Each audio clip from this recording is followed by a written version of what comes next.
I was good, everyone. Hello, hello, hello. A pretty good debate today, I think. Be quite interesting here, seeing how everything shapes up. Just 1 second, getting the last little bit sorted here. Right.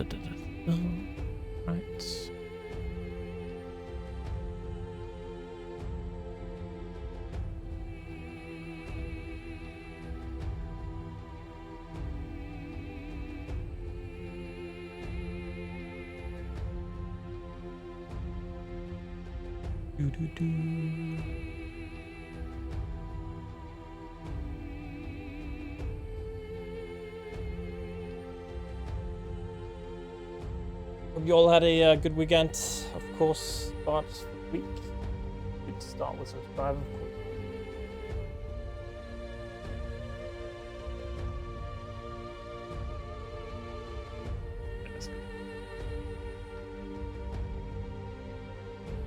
And of course, what's up, man?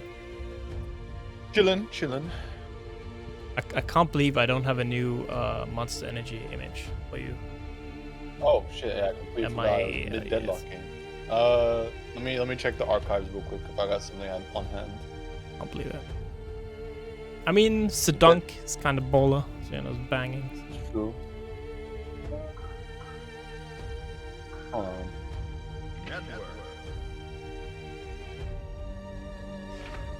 Yeah, why not this?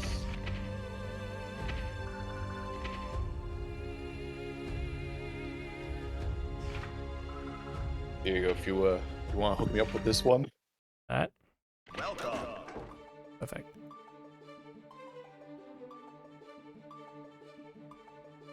JPEG? JPEG in Big 26. Truly the crustiest of formats. Make this one. Really? Yeah. It's always weird from like the Twitter posts. Like the images straight up rarely work unless you, well, they don't work unless you convert them ever. Oh, okay. I mean, you just write at least PNG, so it's like it takes about 5 seconds, but you know. Mm-hmm. At least it's not like dot was it WebM. Yeah. That's like. Well, those should also do the same. Ooh.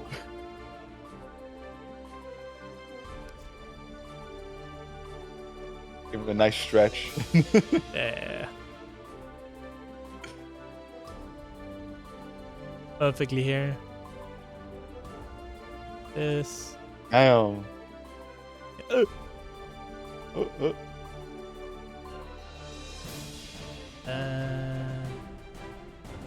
Perfection. There it is. How many of my images do you have stored up now? There's quite a bit. I hope at some point do you clean them out? Yes, sometimes. But you know, it's rarely. And my desktop looks very, very cluttered for that reason. You gotta save it. Dude, that's not. Dude, it said a PNG. That's not a PNG. Got cheated. Fake is PNG. Wait. Actually, that's good though. That's good.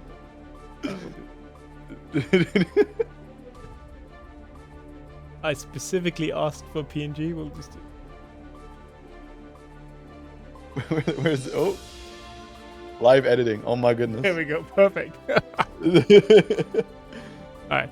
Beautiful. I should get sponsored at some point. Absolutely. I wonder if they sponsor useless bums. That'd be fire. Yeah, I mean, I'm just gonna, you know, I'm not ever gonna be sponsored by them, so I can say that. But I feel like, you know, in esports, it's kind of a shame that we are sponsored usually by Red Bull, right? Because Red Bull kind of sucks. They'll give me a monster sponsorship, man.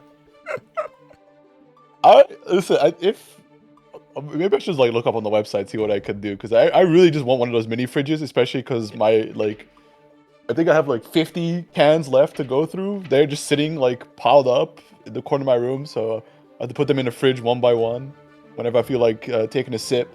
But You know, if I just got the monster branded fridge though, ooh. Yeah, the big one in the background. That's when you start having your webcam on every time, right? Because, exactly. Gotta shove the monster branded fridge. Yeah, I can see it. I can see the vision. Truly. For the webcam though, it would require me to clean my apartment because it's kind of a fucking sty with there's like a bunch of like PC case parts just lying everywhere. And I mean, there is a reason. There is a reason why I have this curtain, so you can't see in my living room.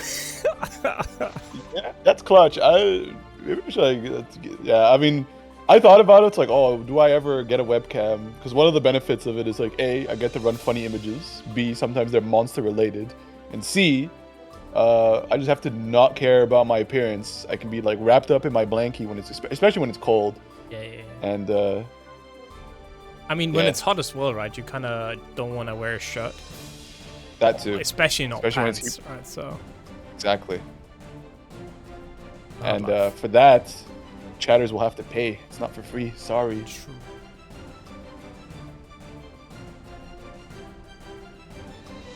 I would say, right? Yeah, PNG is nice. PNG is nice. It's fire. Or GIF, yeah, GIF. I like having cam on sometimes. See, the issue is, even with cam, that if you go to events, nobody will recognize you, which is actually good. That's actually not. I'm not sure that's a pro or con. It definitely is a strange problem. I had that recently with a colleague because we were just like, standing right across from each other at the lunch table, and it's like, do we know each other? It's like, no. It's like, we had a Teams meeting. It's like, yeah. Weird. Anyways, Andros versus Blazobs. How long has it been since we got to see a Potemkin? It's been a bit. Today, of course, we do have Blazobs, we have Andros, and we have WantedFranky is one away also from making it into that top 8. So could be a day filled with glorious Potemkin. Pop bustering. Get it while it lasts. 2.0 is coming for y'all. Yeah, they're just gonna remove pot buster, you know? It's not gonna be there. Oh. Pot-to-pot communication, just chasing each other down with PRCs, but there we go. Tap dust into the Gigantor for the information. That's first round. Squarely going to Andros, pretty comfortably. I mean, it has felt like for a while, right, that Andros is kind of like the king of the Potemkins, the leader of the bunch. We've yet to see someone really challenge that notion. Oh, that's a good anti-air, though. It's pretty tricky to quantify like what makes Andros so superior over the rest. I think for one that's obvious is his conversion ability. Yeah. Because I imagine that situation, like Blazobs definitely doing a lot of damage, but given Andros the opportunity in that setup, he would have killed you. Yeah, just very, very good. Say, that's gonna get over there. Well, right. Well, and that, of course, just the ability to just churn that butter whenever, wherever, right? Just being insanely dangerous, no matter where you're on the stage. Sure.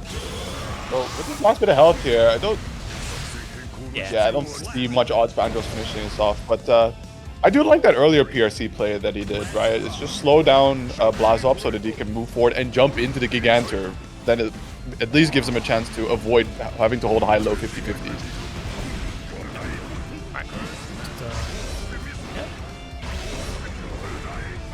Ruda. Ooh. Is that the Andros in Cyrillic letters, by the way?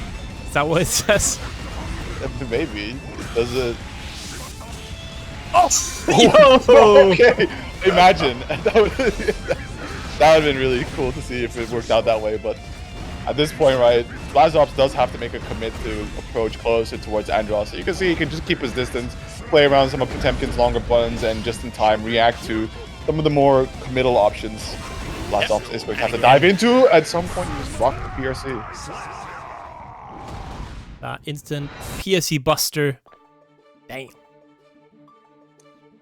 Truly, it's one of those things I wonder looking at it coming from outside in, right? So like as in the sense that not playing Strive regularly, that they decided to remove the RC scaling on attacks, right? So that you just get the full pop buster damage in effectively an unreactable situation.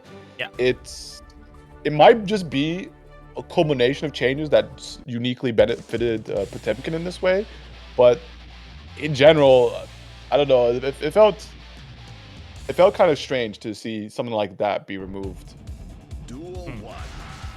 Yeah, it is an interesting choice, right? That's like pros and cons for sure. Yeah, definitely very, very nuts on this character in particular.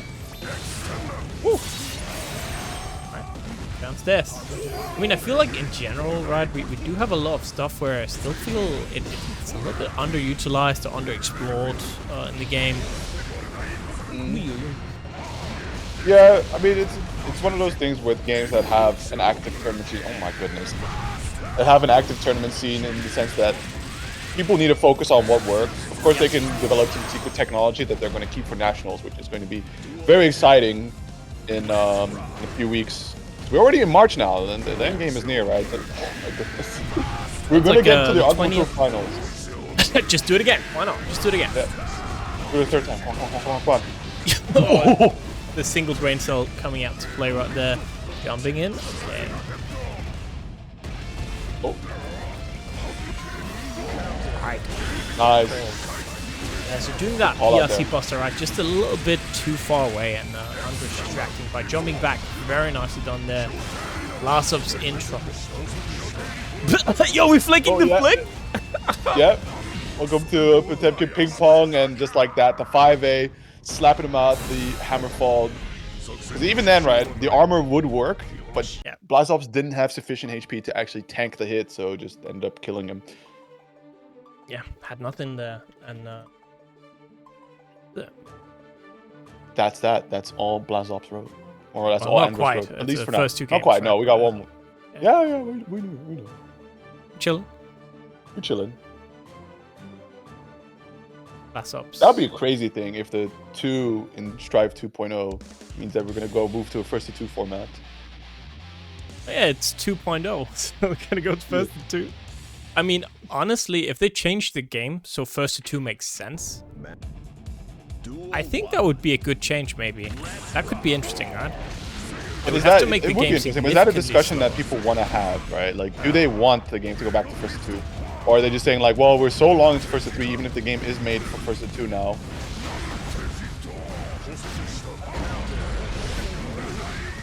Yeah. Like, I can see, there's definitely an argument for both. I also feel like, honestly, for some older games, they might as well have been first to 3, right? That was more of a tradition thing you did first to 2. So yeah, I mean, I have some mean thoughts about games being played out first to 3, which I will spare. Yeah. As Andros is just continuously harassing, being mean to Blazobs. We have enough mean stuff happening on screen. I don't need to contribute to that. And it's going to be set point here. Andros, again, looking very, very strong. Yeah, exactly. That's it. This is a good example, Craig. Vampire Savior right there. Yeah. Oh, wow. YP confirmed straight into the Gigantor. We're just pushing as much damage as we can. And I think that should have been a Gigantor hit, so that is going to be a hard knockdown. Out of the range for the Pop Buster armor, and the Burst Bait keeping it nice and safe. Andros cleanly closes it out 3-0. Yeah, that's going to do it.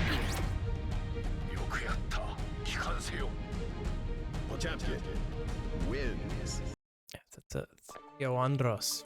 Very nicely done there. Good stuff. Definitely. Showing to be in pretty good form here. So, of course, it's going to be a matter of how Andros is going to survive the trip to South Korea, because that's quite a distance. These big finals events, right?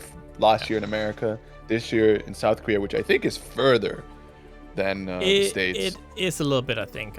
Depending on, of course, where in the States you go. But yeah, it's interesting as well, because as a European, right, I feel like it could be worse, I guess. But I feel like the time zone for Korea is kind of rough. Especially on the Friday, right? Yeah, so the question is, are they going to like strategically arrive earlier? Because does anybody know, does ARC invite these players out, like they cover the travel, or is it like, okay, cool, you qualified now, suffer about 5K in expenses to make it all the way to South Korea. I would assume that they're getting paid to go there, right? Yeah, I mean, otherwise that would make no sense at all. Yeah, okay. Then in that case, the question is, do they give them the space to at least like adjust for the jet lag, or is it like, we'll pay for you to be there as when our event is happening, so which means the plane wheels hit the ground and it's straight into action, right? It doesn't matter how you slept in the airplane or the fact that you should be sleeping right now, whereas you're awake in South Korea. You got your tournament to play out, so off you go. That one is. Or do they give you like a week, right? Like you just show they're up on, I don't know, Monday, Tuesday or something. Give you some like a buffer to at least acclimate to the time zone difference and get a proper night's rest. I assume you'd at least arrive like 1 or 2 days before. But again, it's hard to know, right? Exactly how that works. Have to ask one of the qualified players exactly what their deal was. Maybe they can't even say that. But yeah, it seems like at least that they pay, which is very good. I feel like yes, that is the norm. So, quite nice.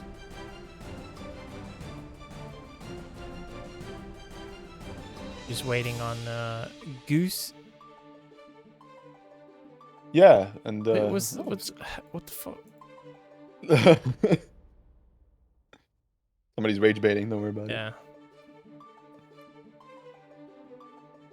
Bit of minute since we got to see Skarfelt tap into the top 8. Don't know if it's a question of if they don't play as regularly, or in this case, it's one of the smaller brackets here on Salty. So less killers means more chances for other still strong players to make their way into top 8.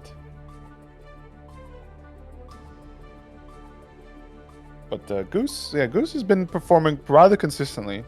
Yeah. A little bit unfortunate run last week, but hopefully getting to make a little bit of a redemption for the unfortunate circumstances.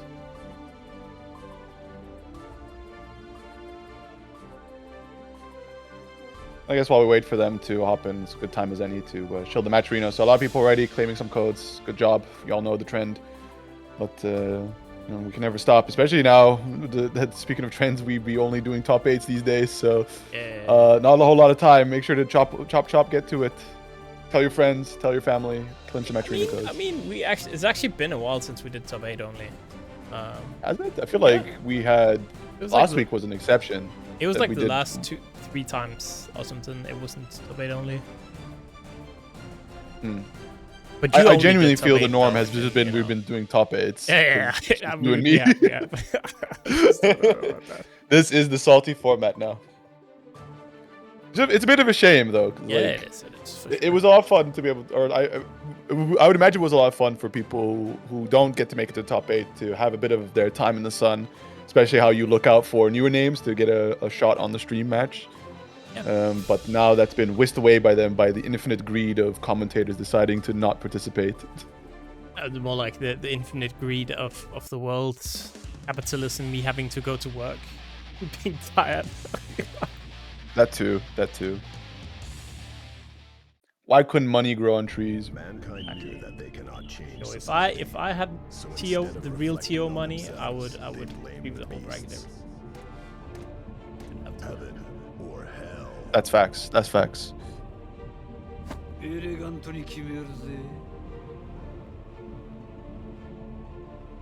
Yeah, it's also been a minute since we got to see Millia make it all the way out up here. Definitely a solid character. Does require a bit of work compared to some of the other leaders in power. But hold on, Goose. Okay, there you are. I would say, right, for this bracket in particular, I was kind of I had a pretty rough exam Friday. So I forgot to announce everything. I think I announced everything yesterday evening. So I'm actually kind of I was wondering where that was. Decent amount of players there. Counter. I see Skarfelt getting a lot of damage done here. Look at that, and just a bad moon connecting. Great mix-ups to go with it, of course. This is the ideal position you want to be against Johnny, right? Just in the driver's seat, making sure that this character does not get to play, because for all its control in neutral, as well as combo potential, ultimately the defense is a little bit lacking, right? System mechanics and just that 50-meter scooper to try and panic your way out of situations. But so long as Skarfelt, right, make sure to slip on by, they can keep this pain train running, the looping Oki, the hard knockdown, post super wall break. Pressuring in, gonna get that counter hit. He's a dashing here from Goose, but still not a lot of life left to play around with. Hopefully just spending that RC there for movement. Like that momentum burst did not give Goose the opportunity to make a comeback started. As we find this resets into the instant overhead, the wall splat, and there is the winger. Skarfelt confidently closes out that first game. Nicely done. Yeah, another very, very quick game one here. And we got a $10 donation from do you want me to read the name on Maturino or the name you have, like your tag? Because I think it's saying your full legal name there, which is fine, but that's of course Sintar. The Govy. Yeah, on the Maturino. exactly. All right, thank you very much, Sintar, for that $10 donation. Really, really appreciate it. And that means we are now at $23 here and 25 cents for the Maturino. Big ups. And that also means, of course, we currently have a payout for top 2. Hope you enjoyed go. your first tournament as well, of course. It's not easy out there in these streets. A lot of good players. With that counter anti-air there, Goose. Oh, I go for the hard call out there with the P-Finer. PRC to correct the mistake and just trying to keep Skarfelt at bay. Ultimately, they do find the entry. Gonna go for the momentum burst. Keep him locked into the corner. With the patience here, looking for opportunities to FD, create a little bit of space. That risk is cranking up, and what a call out. Biding their time, finds the right opportunity, just instant air dash in, and now look at this conversion. Quick little reset in between, and we're gonna get the wall break. However, lacks the meter for Super to get the hard knockdown. So we're back to interacting, and just like that, the PRC slowdown sees the Capel, gets the air throw, and just like that, baits out the YRC. Goose back in shape. Yeah, absolutely.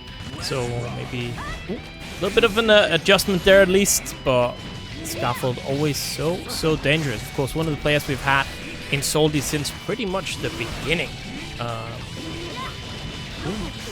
Okay.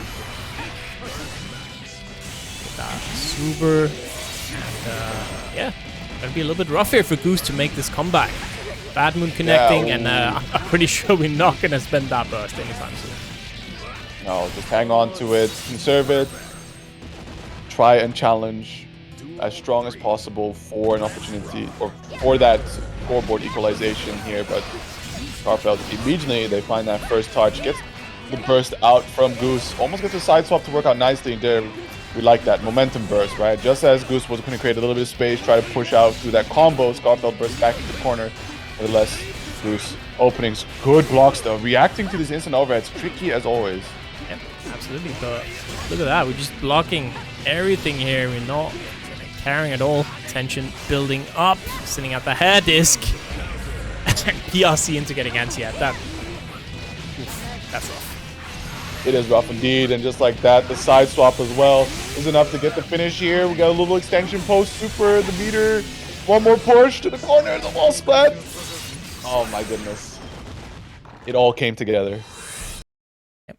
And, you know, closer game right this time around, but it doesn't change the fact that it is now a 2-0 lead here for Skarfelt, and Goose is going to have to win 3 straight now.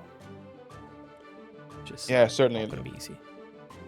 Like you said, getting a bit closer, so Goose possibly getting these adaptations in to try and compete against Skarfelt. But with the lead that they have, right, these 2 games, even if Goose does start winning and creeps upon that reverse sweep, that's all the space for Skarfelt to counter adapt, right? Need that last win, 2 more rounds. Oh, big counter hit. Anti-air, and now we see Goose turning it around. Get that corner pressure into the throw. Okay. Swaggy little setup there, quick card set in between the combo, but wall splat means the cash out is required here. Super to get that hard knockdown, get the positive bonus running. The air stall with the card. Now it's about screen control, but just a run up bar slash can work out beautifully here. Yeah. So trying to use that YRC to stay safe works out perfectly. Nice little air conversion there. Very nicely done. Keep it simple. Yes, keep it simple, right? And doesn't matter as long as it kills. Uh-oh, that's rough though. Possibly expecting a little bit more space off of that deflect shield. Nevertheless, this approach has to respect postcard end of the turn. Skarfelt just putting up the ante, and again another YRC baited. Last time they didn't get the punish. However, this time on point.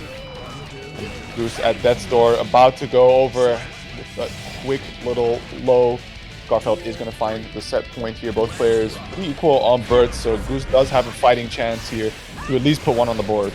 Yeah, but it is Skarfelt here with the best start now. No burst available for Goose rest of that round. And yeah, you would be wondering, what would Antonio do in this situation? I wonder. Skarfelt does have burst. Yeah, very nice. Just a little bit of patience right catching that. Down to hit. Oh, empty jump low, opening after opening found. Shouldn't quite be the kill just yet, but to keep this corner position, the wall splat. Will it be enough off the winger? There was a few resets in there, so the combo shouldn't be too scared, but alas, not to be just quite yet. Needs that final touch and immediately the cross up. I don't think we've seen this come out from Skarfelt the entire set, so saving it for that final interaction is where you want to place it. That's a 3-0. So, starting out with the big 6-0 here. And that means we're going to get finally someone that is near and dear to my heart. The character, not necessarily the player. It is going to be Shocker rocking that Axel up against WantedFranky. Your Axel has like I think one of the highest win rates ever, at least from like what we get to see of it on stream. Taking names off pro players, it's crazy work. You should check it out sometimes. You might find it like rarely scattered between VODs. Ace absolutely owning the pros. Pretty cool to see. Absolutely.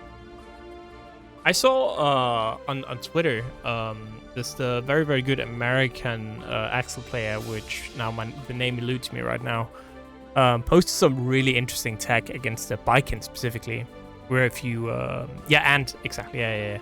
So if you get tethered and you hit Potemkin with a super, you can deal like 80%, like 75-80% damage. It's so crazy. Because the tether keeps pulling Potemkin back into the combo. Do some real mad stuff. Quite funny. Yeah, it's a truly interesting design that they gave to Potemkin, where it can act as a double-edged sword, which was also kind of the challenge for people when she released, to quickly figure out what would be their combo whenever they get the tether.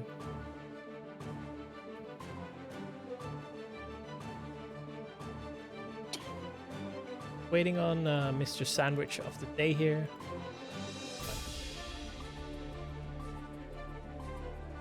One day I'll name these images, and even better, I'll put them in the correct folder so I can use my overlay, add the flags instead of doing it manually. Maybe that's 2027 is kind of job. Wait, didn't Olaf's tool include flags or something? Not like anything. Not anything apart from country flags. Essentially, it's like your own flags that you have in a folder. Right? Oh, right. Yeah, I still think it's kind of bizarre that like one of the main scoreboard tools to a tournament stream helper wouldn't include flags like Scotland or England, because they all file under the UK, and they're just like, yep, hold that. You are all British now. Yeah, actually, the top 8 site we use, right, to generate top 8 images, I actually wrote to the guy who made the site to have them add Scotland and Wales. Did because they add they it? only have the UK in there. It's kind of funny. Wait, but did they add it though? Yeah, they did. Oh, that's fire. So thank you. Every time you see a top 8er with the Scottish flag, that's me right there. I made that happen. Sam, All EU the- has impact. That's crazy work. We matter. Let's go. Big ups.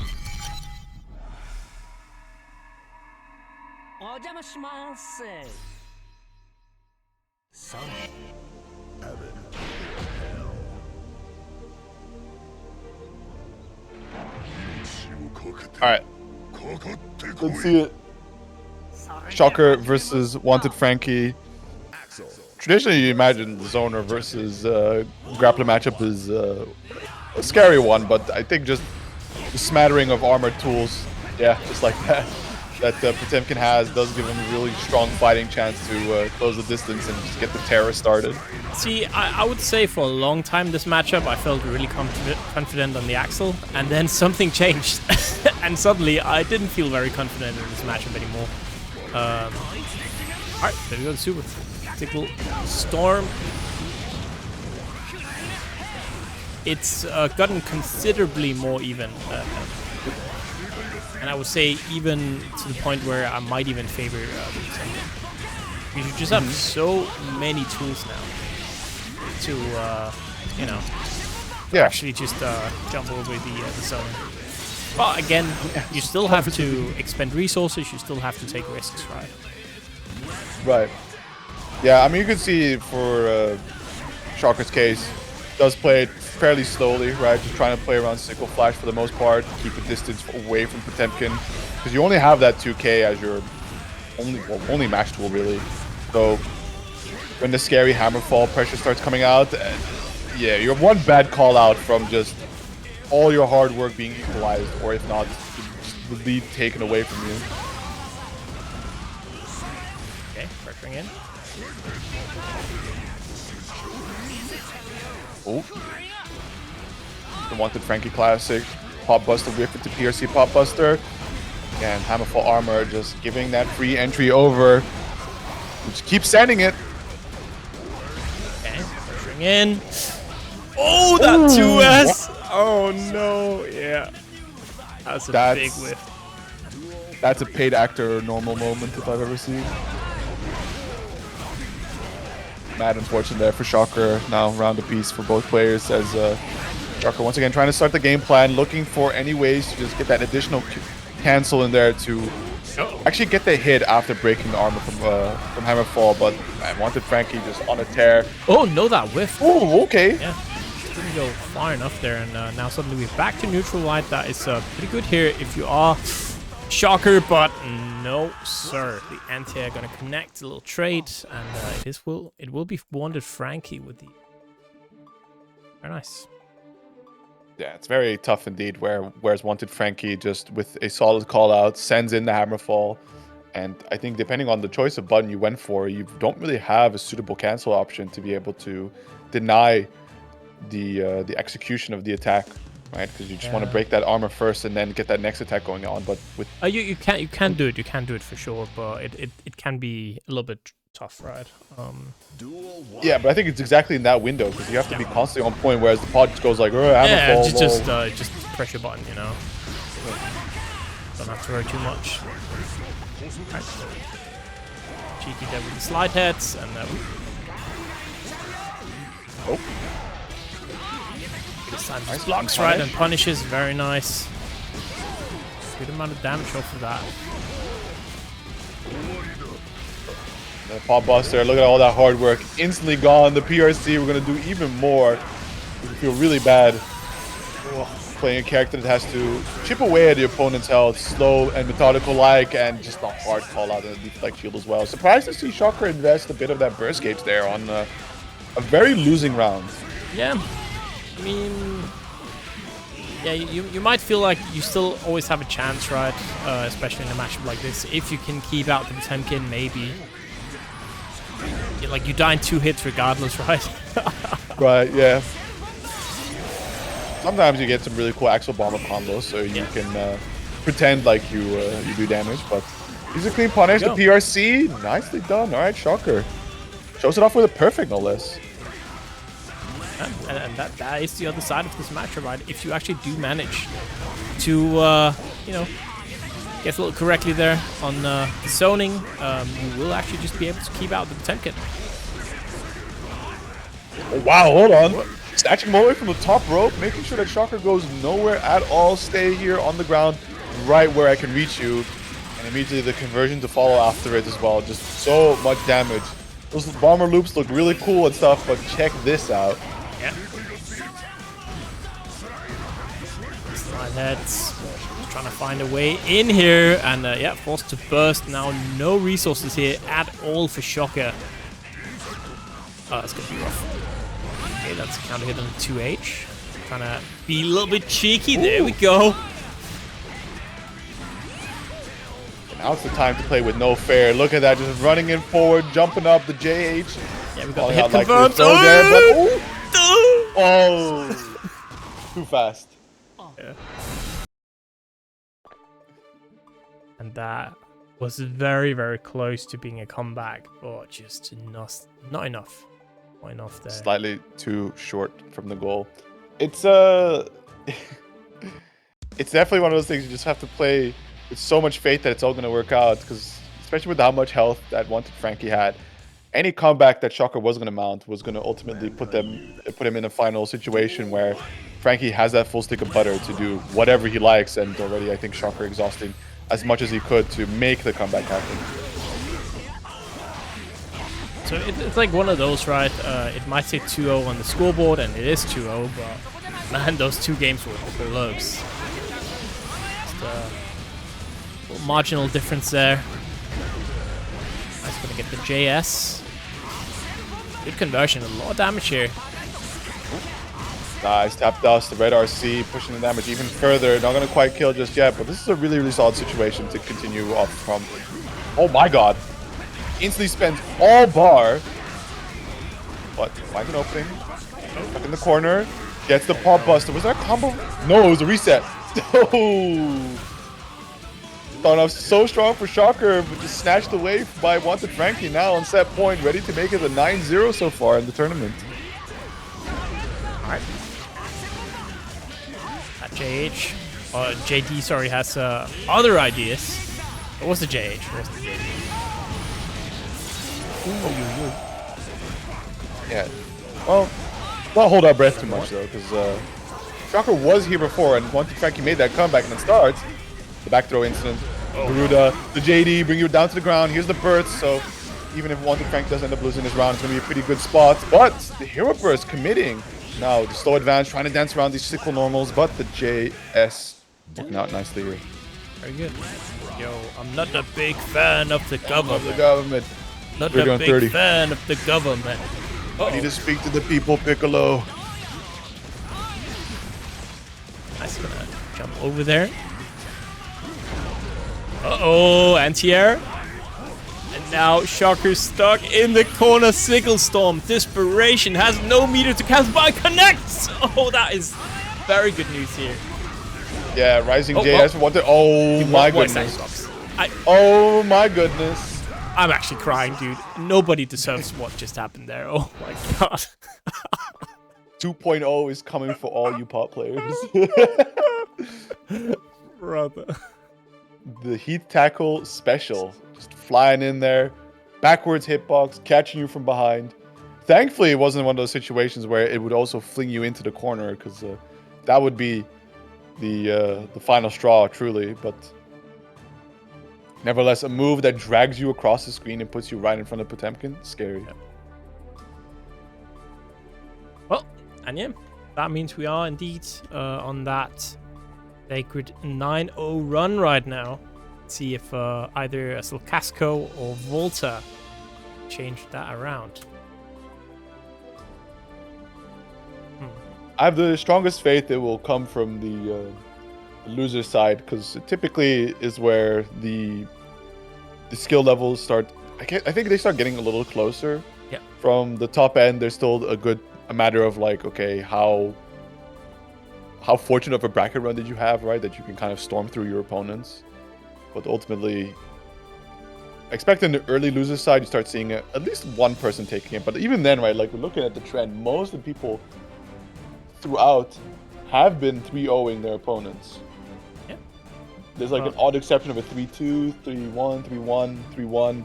Looking at top 16.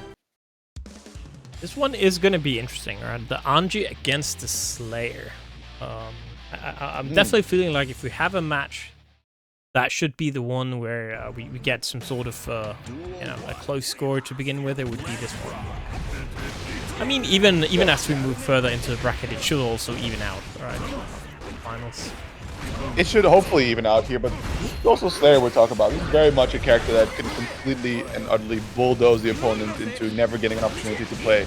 We do think with, there is the option with Anji, of course, that the parry is going to be able to break through some of these frame trap situations where the Slayer is really looking for that counter hit. But time will tell.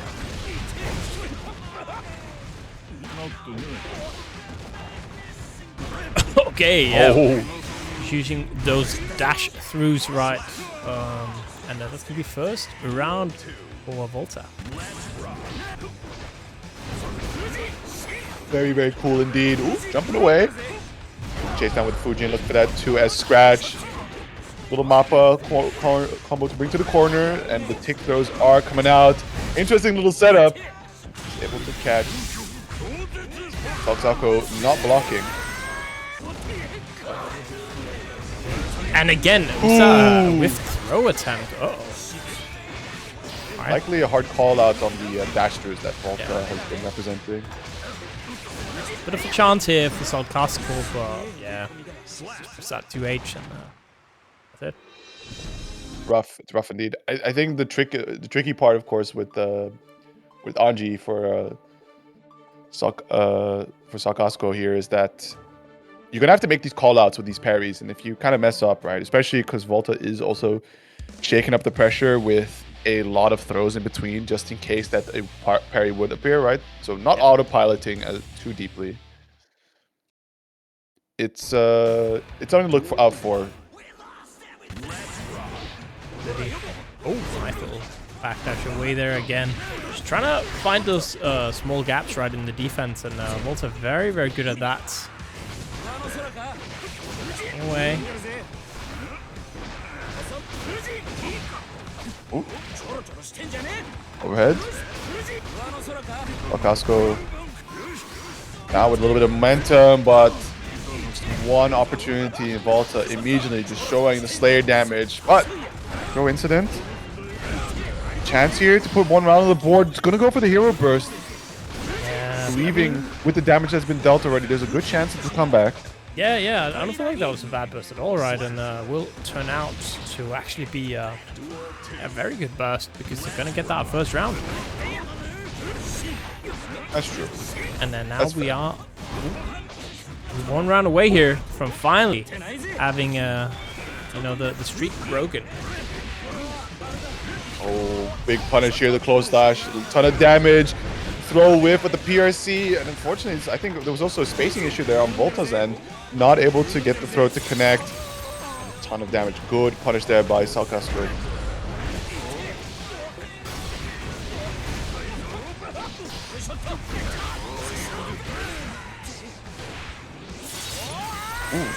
Maybe a misinput there.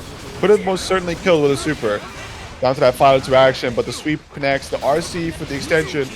Bringing Volta all the way to the corner. No wall splat just yet. The PRC. The throw. Oh, the 2P mesh. I like that, Volta saying, I'm not going to spin my burst. Oh, I'll win. I'll win and see what happens, but, Gapped. Especially, like, that close. Like, we already saw their first crack on the wall, which gives you a very limited window to actually be able to burst before you get wall splatted. Yeah. And just the fact that the 2P mash will get you that state very quickly is probably what ended up messing up Volta's opportunity to get a burst going to at least try to fight the rest of the round out.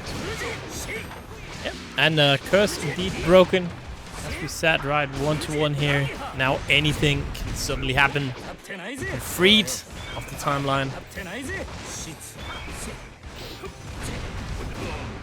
Salkazko has been really on point with these throws against the Master's Hammer attempts from Volta, so not too many free plus frames and resets being granted. However, we still find that with some really solid mix-ups and good Oh wow, that is really unfortunate there for Volta. I think he definitely stared it down, baited it out, looking for just a clean punish for that 2H counter hit launcher, but no, a bit too early. Unfortunately, parries are always weird like that. Sometimes, you know, it just doesn't work out as you wanted to, and of what is working out like you wanted to is this damage, because holy, yikes. It's gonna be a little bit rough here to come back from. Yeah, but with the round lead, right, it's not too bad a position here for Salkazko. Yep. At this point, you're either just looking to win the round outright, or at the very least walk away with a burst from Volta. And the way things are running so far, it may just be the case. Ooh, the counter hit. And again, are we going to get the burst this time? Yeah, we are bursting, taking no additional chances, but no way survives that mappa. Bird coming out, PRC, and try to get the throw and slow down, but I think it's one of those rare interactions where the close slash was just that close to activating.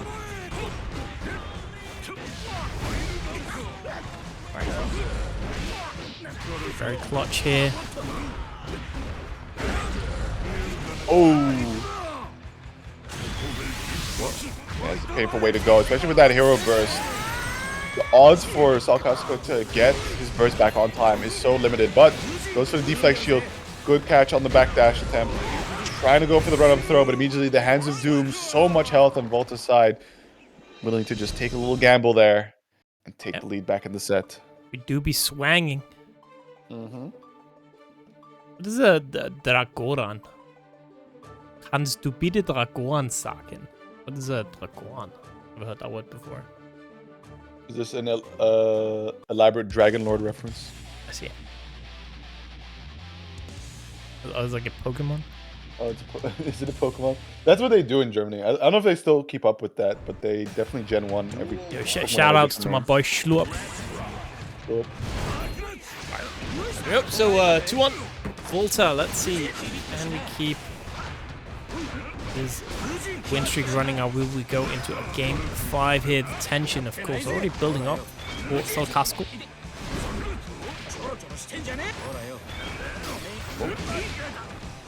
Wow, solid momentum. Salkazko not letting up at all. Constantly the overheads working out nicely, and especially just very consistent with getting these throws against Master's Hammer. I appreciate that Volta hasn't been conditioned out of still going for it, but I mean, at some point you just concede like the reactions on this person is good enough.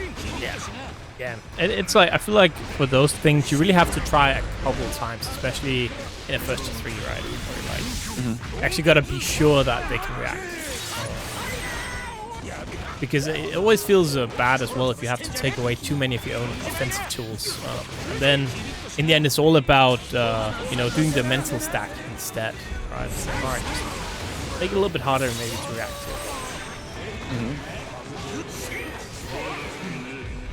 YC, create a little bit of space. Again, the throw on the Master's Hammer.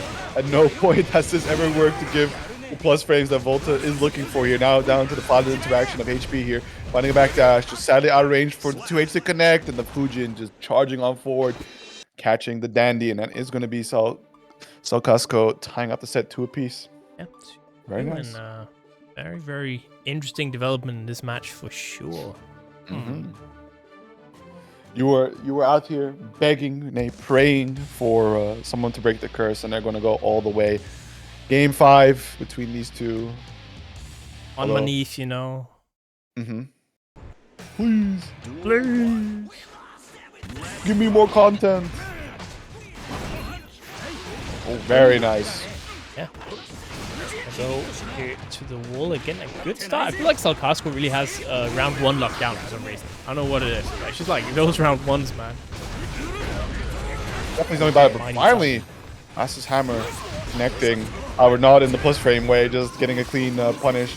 We're going to the PRC. Some more nuclear options coming out here from Volta. Trying to dance around the whatever Salkazko is doing to get these throws on the Master's Hammer. We see both of them going for the PRC, so the autopilot was definitely being baited out.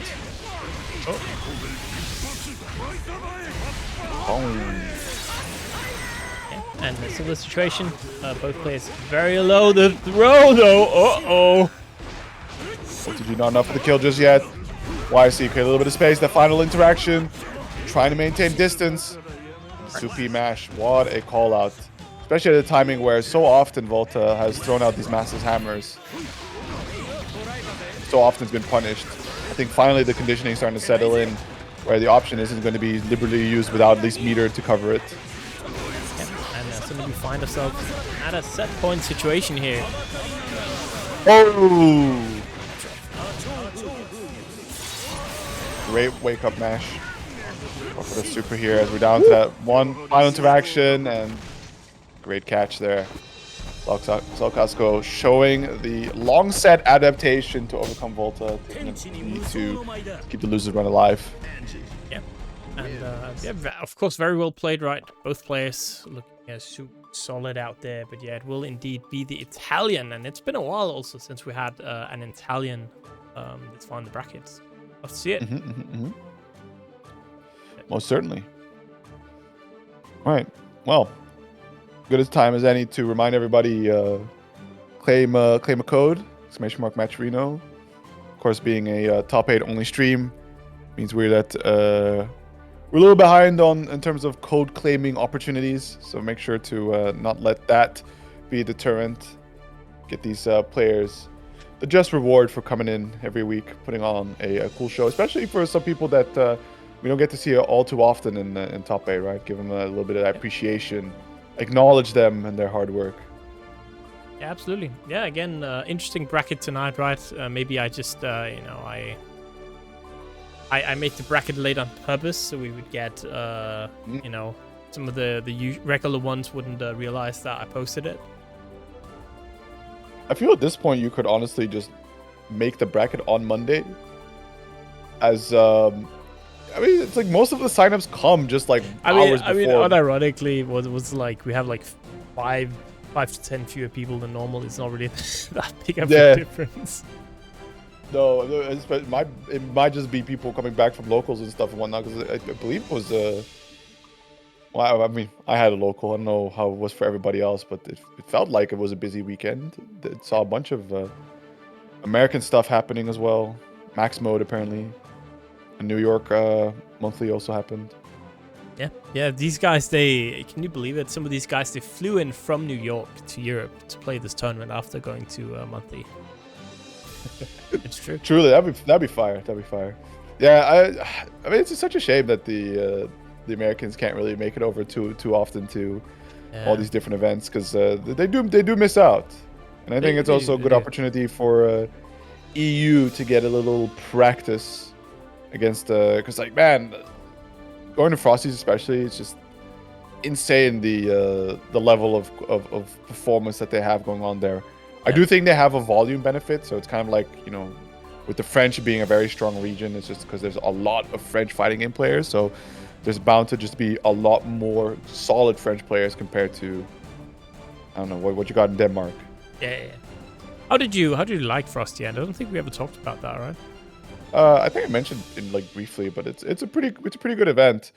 I do think though this time they kind of outgrew their venue. 40k people being shoved into beyond the maximum size allotted per ballroom that they rented out. So maybe next time it'll be a convention center. But in general, where I was hanging right with the Blazobs people and whatnot, it didn't feel too crammed. And it's cold as hell though. That's the only thing. As hell. Yeah, I would say in 2025 I didn't feel like it was that. It was like cramped, but it wasn't like that bad. It wasn't like, I feel like EVO was more cramped, for instance. Like 2025, it must have been like 3K or something. There's like 4K people signing up. Like this is I think the most they've had. But anyways, enough about what happened at the beginning of the year. Now it's yet another Potemkin mirror. So we'll make a note earlier of how rare it is to see. Well, how about two? It's Blazobs versus WantedFranky, and already Blazobs starting things off really strong here versus off the table. And that gives WantedFranky a chance now that any hit you can get here is going to help in trying to equalize the HP bar. And it's going to stick as well, right? No burst to deny. I kind of hate that they're going with such similar colors, man. I mean... Yeah, I know what you mean. I could have sworn that Franky is on Blazobs' original color? Yeah, maybe. No, he always had the green. Yeah. In here, go back a little bit. Ooh. Back and forth dance here, right?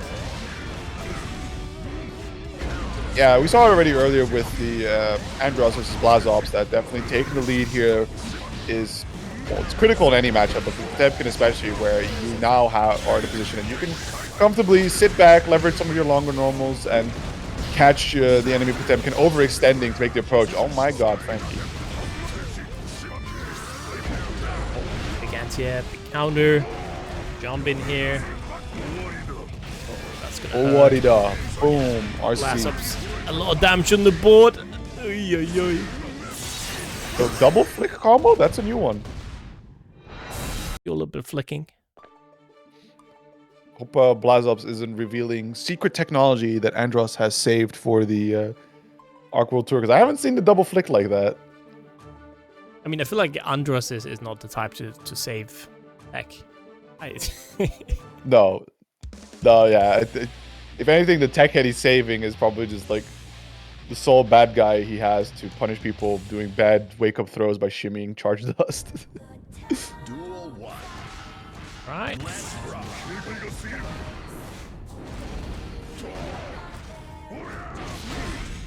Ooh. Oh wow! Dude, Okay. look at those whiff punishes, man. Holy. I'm playing Street Fighter 6 right here. I mean, that's kind of how it starts between these two, especially with the range that they can play at and like how hard each of those normals can hit like a truck.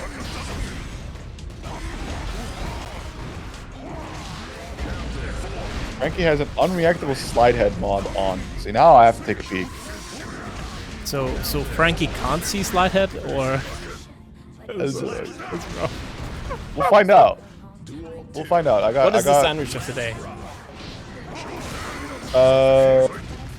Italian hoagie. Yeah, you know, actually, that's one of those things that they got really good in the States. It's just those like bodegas and whatnot. You can just get a big hearty sandwich from. Yeah. The Philly cheesesteak. Whew. Yeah. Sign me up for that. But here we go. Bit scary for Blazobs. I go for the re-jump JD, but didn't quite work out. Nevertheless, life lead to just mash out. What was about the mod? Now I'm curious, right? I didn't check. I'm trying to see if Franky hasn't. I think I was looking at the Discord stream over Franky's stream whenever the slide did happen, but I'm focused now. Just means I can't commentate because I'm watching things a few seconds behind. It's alright. We need the data here. Yeah, Good anti-air, very nice. Garuda connecting into that podbuster. Look at the damage. Whoosh. Oh no, not again. Well, saying, you know what, I can do that too, and it's gonna be 1-2. Good on Franky there. More chances to. Oh my god. His win animation is doing the Gangnam style dance.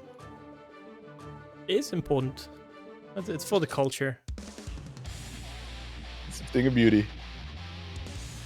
Mod. You know, it's definitely interesting because like looking into how modding happens for a game or like Unreal Engine games where they have to have the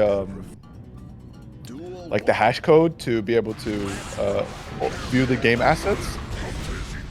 It's like, how did they get access to that? Like, I imagine that just one of them just runs like a brute force and goes like, okay, now we'll just have this thing run for 10 years until we get the code that we need. It is a mystery how the modders do it every single time, but the modders will find a way. True.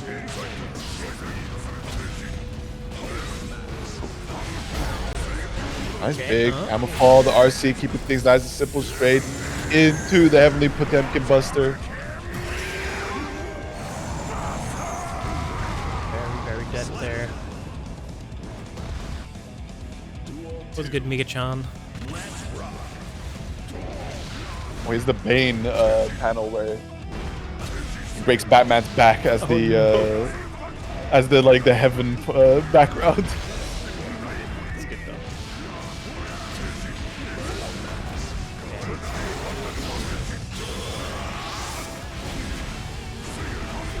Back here again, the pressure coming out. And I hit that potbuster here, Franky, saying, you know what? I want to be the second best Potemkin right now. So Blazobs not gonna make that an easy chat, as they are both gonna go for the Giganta here. It does not collide into one another, so it's gonna be the mutual lockdown. I like that. Nobody able to move at all. Alright, moving back and forth here.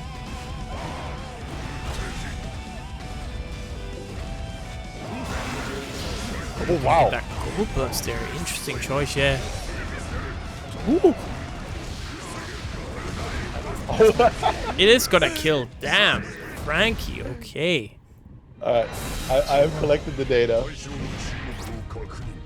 I kid you not, the slide head animation is just Potemkin T-posing. And it suddenly flops on the ground into the like the execution part.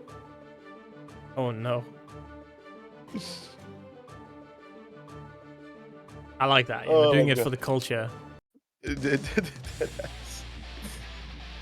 I mean, I think there are definitely some insane mods that gets run from time to time. I think at one point Franky was running an invisible mod, like when one character was just invisible on his screen.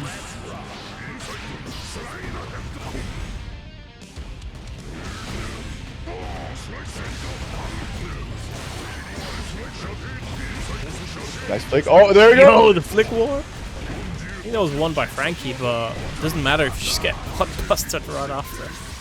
Oof. Oh, Nice.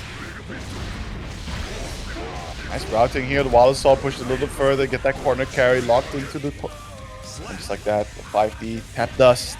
The red coming out. Blazobs win his next round to try and tie up the set. He's looking to keep the tournament run alive.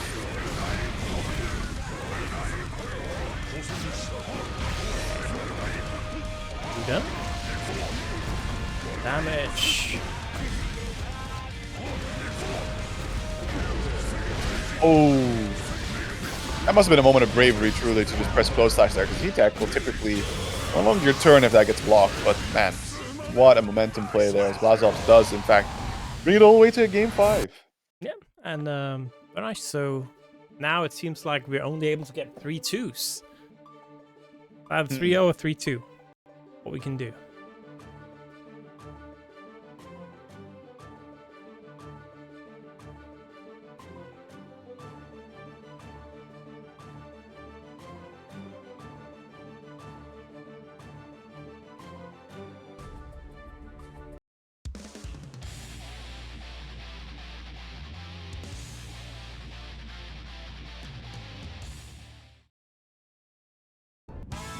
All right, final game here. Who is gonna move on into our losers semi-final? Will it be Blazobs? Will it be WantedFranky? We are gonna see. Made a good start here from Blazobs. Oof, that was gonna hurt.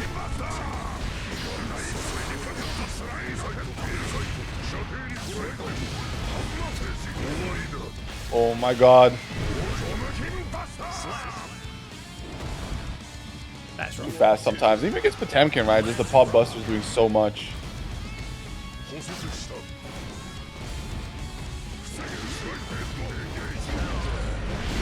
Counter. Again, the air to air. It's just looking all Blazobs right now. Low connecting as well. Garuda. That is pretty much going to be it, right? All she wrote in one. Yep, just straight up going to kill. All right. 3-2 Blazobs. Really changing things around here at the end. Damn. Yeah, there you go. Just clutching it out at the very end just to make sure that the run keeps going. Vying for that, or securing that number 2 Potemkin slot. Now it's a question of, can we get a little upset action going for that number 1 Potemkin slot?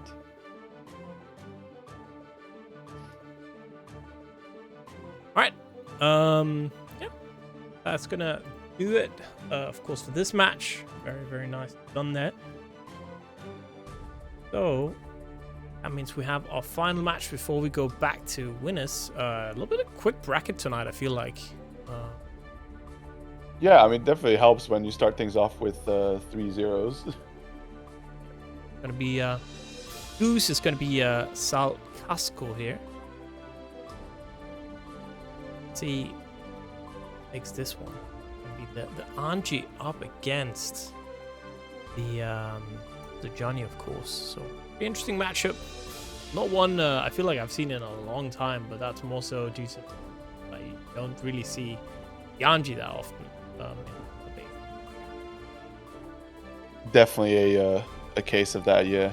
It's like one of those characters. I feel like there's always like a couple Anji players that will sometimes appear, right, in winners finals, or not in winners finals, but in top 8s. Was it Lemming like was pretty consistent with it? So. Yeah, we've had Lemming in there a couple times already. But while this match starts, I'm quickly gonna go run and get a drink because I forgot. So I'm thirsty. Stay hydrated, everybody. Here we go. Goose versus Salkazko here. Goose already starting off with that early touch. Adam trying to keep his opponent at bay.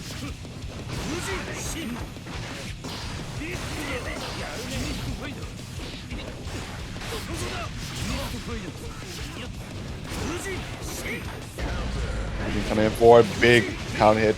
It'll be a nice little opening, a good bit of damage as well as a corner carry. The empty jump into the throw. Faking possibly the overhead with an early JK. Have a nice little conversion as Goose wrestling to take control back of the situation, but easily parry super coming out to cut that short. RC to push a little further. Unfortunately, the wall splat not being able to come out. The 2D sweep is going to finish out things here for Salkazko, taking that first round.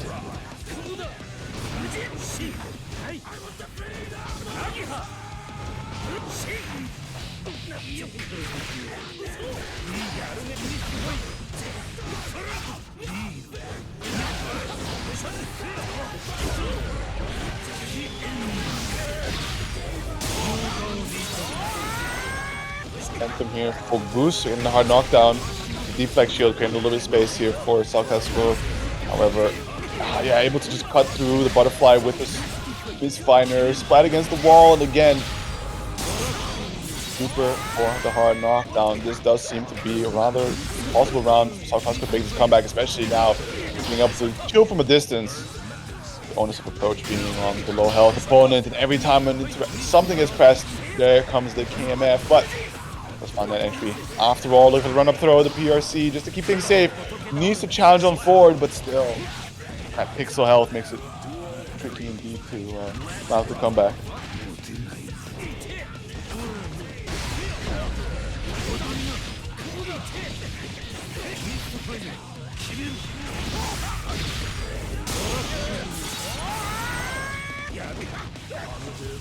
Kick things off here. Salkazko, though, close to getting the burst available, so at the very least, a do-over should be available, but the stray hits that Goose is piling on now, it's going to be very difficult to actually find the right opportunity to get this burst going, especially if it doesn't commit to an extensive combo.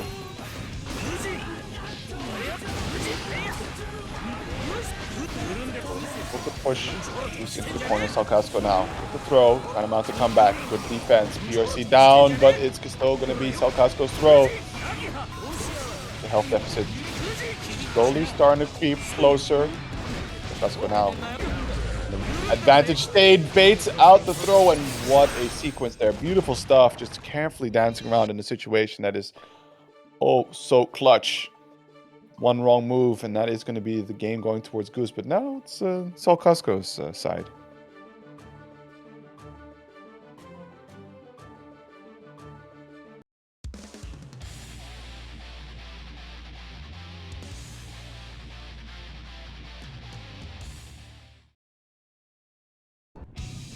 Duel 1. Are you potentially hardware muted?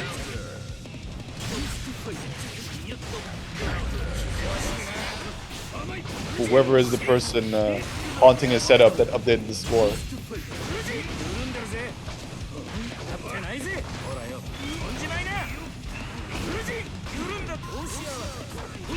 pressuring in here, Salkazko. Very strong. I mean, so people might not be familiar with Salkazko, right? But it's a player, if you look at the SaltyEU statistics, someone that has done pretty well actually overall. And someone that seems to have gotten even better since I last saw them play. So very, very interesting there. The situation of just shying short from the top 8 cut. Yeah, I would say so. The ELO page. The ELO page has actively been exploding recently, and I feel like it's my fault. Because every time I update the page, it crashes the page because there's so many tournaments in there, I think, for Strive specifically.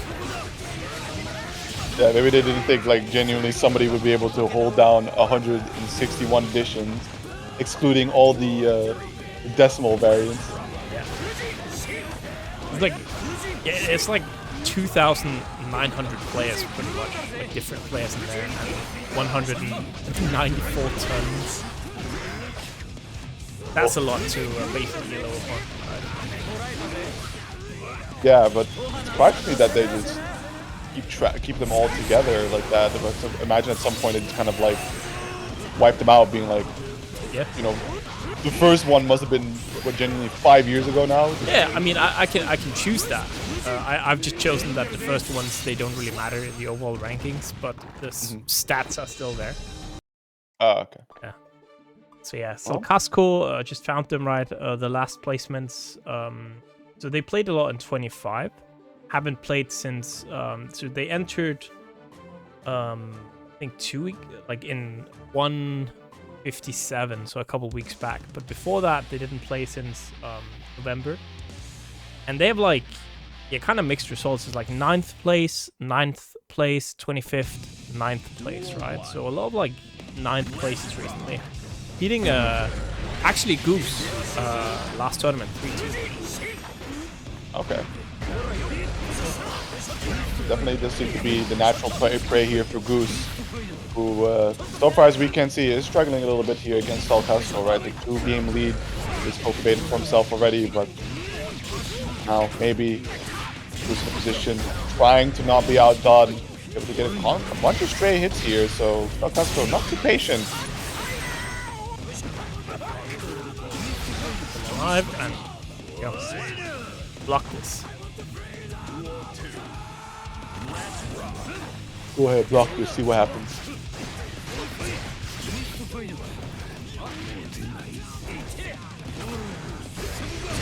Once.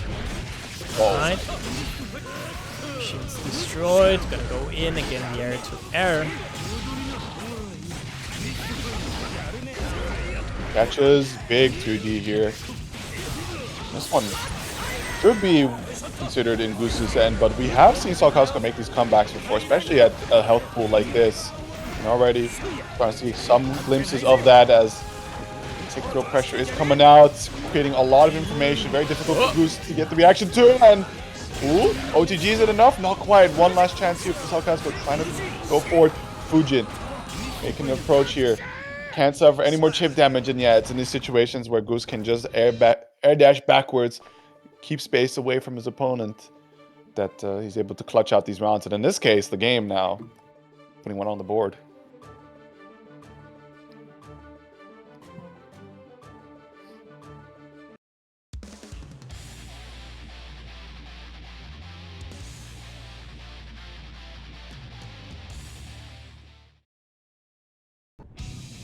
Duel 1. Let's rock.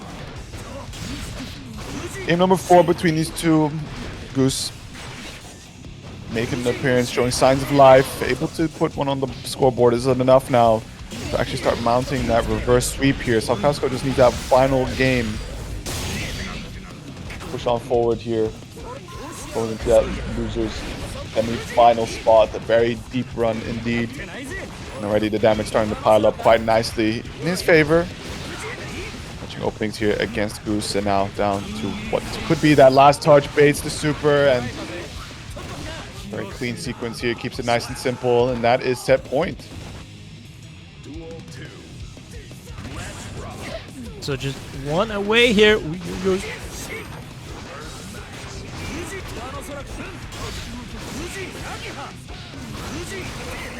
Confirmation's gonna be the burst there, create a little bit of space, try interact before the health pool gets too low, especially against a character like Anji, who can get some really crazy mix-ups going here. A lot of them all the same side, but high lows throws. Can't be ready for all of them. In this case, the shimmy working out wonderfully. A great wall bouncing combo here, cashing out into the super. So even if it may not kill, hard knockdown is going to put Salkazko in a great spot to try and close out the game. Looking for the tap dust there, but immediately the 2P mash does find that far slash connect, but no further combo out of it. There's a sweep with the RC to follow, securing the hit, securing the game, securing the set. That is the loser's finals position there for Salkazko.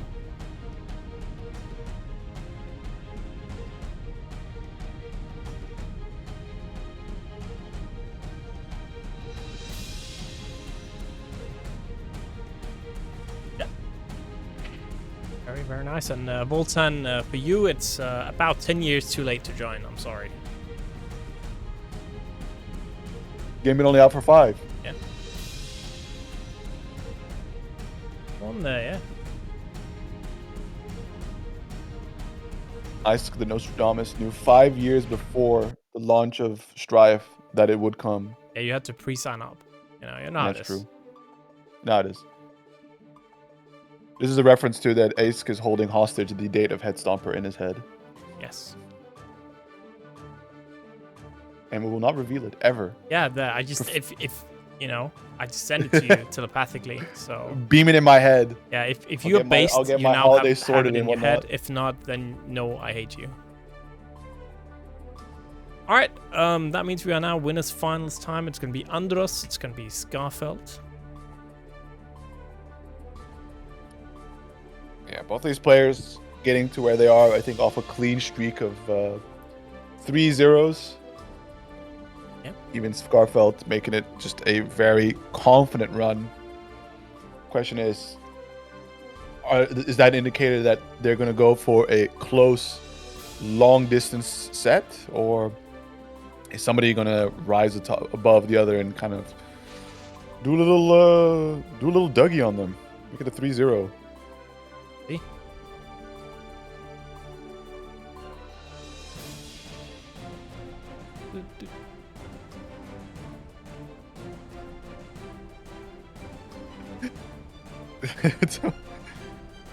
What's going on with this Russian flag meme now?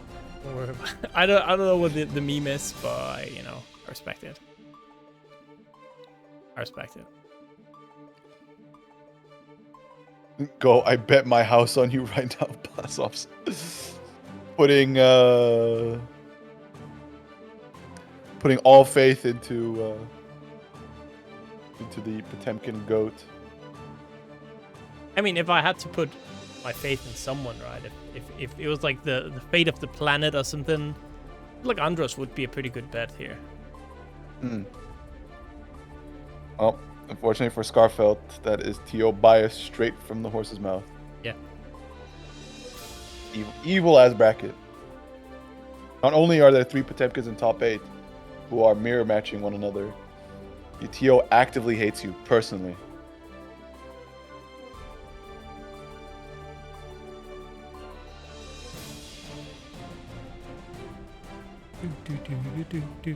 I mean, one player, one of these two, I did sponsor to a tournament that they won. That's kind of fun. I do hope it happens again, because it's cool to see them be able to go to Head Stomper, but also the Far Side shirt is, of course, very, very funny. Yeah, it was a very good shirt, that one. With Palvo Potemkin. I think all the shirts kind of turned out good, but that one was my favorite. So, Yeah, for sure. but we never saw, because Krillo got sick, of course, we never really saw a Krillo shirt in action. It was Potemkin as a baguette. That's pretty good. That's awesome. Alright, but Skarfelt already on the high pace here. That Taking the burst off of Andros, just like that. They have him trapped in the corner. The resets are coming out. The defense can't match all options at their disposal. Down to that last interaction. I think that first round against Andros, no less. This is a really good showing. If oh, hold on, though. You might have spoken too soon. Okay, spoken just right. Duel 2. Let's rock.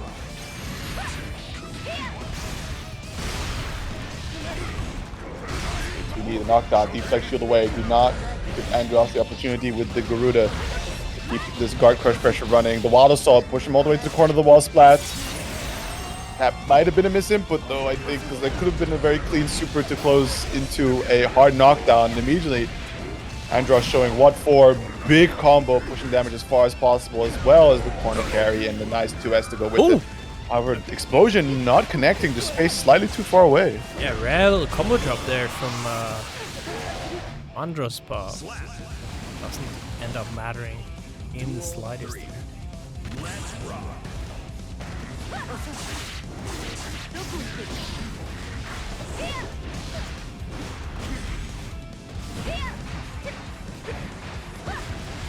Patient IB, chicken blocking as well in these situations to avoid having to hold these 50-50s, but ultimately, Skarfelt does find that hit, gets that one touch here. A good grip of damage being dealt, the hard knockdown, and this should be a very strong position to just try and close out the game. Again, Andros stuck in the corner, but the 2S does catch them jumping. Alright, good burst. Skarfelt, yeah, looking very solid right now. PRC, oh no! Ooh. Maybe I spoke Hold too on. soon as well. No really good chance for Skarfelt here. Full stick of butter, right? But wow, the 5K! Active, disjointed, just like that. Catching Skarfelt, trying to run up. But possibly, I think it was far slash and then PRC to get some pressure running. That last mix-up to try and close out the game. But unfortunately, that button is... that stays out for quite a minute there.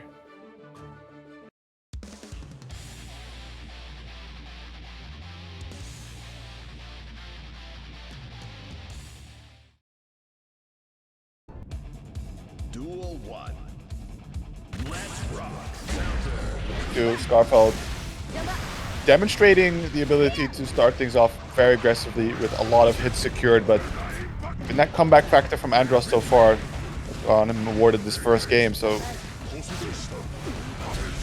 within Skarfelt's reach, find a consistency to be able to close out these rounds, these games.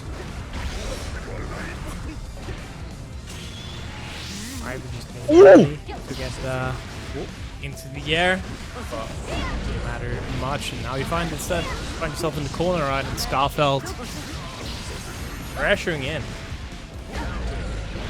Oh, close slash, catching the JD attempt there by Andros, and now at death's door, hard knockdown with still 50 meter available. We're just gonna go for the Millia car, but just get the combo after it. However, close slash just connecting perfectly fine. Round lead once more here. I think it's pretty consistent that Skarfelt has been getting these round leads, as well as just being able to find all these hits in these neutral situations.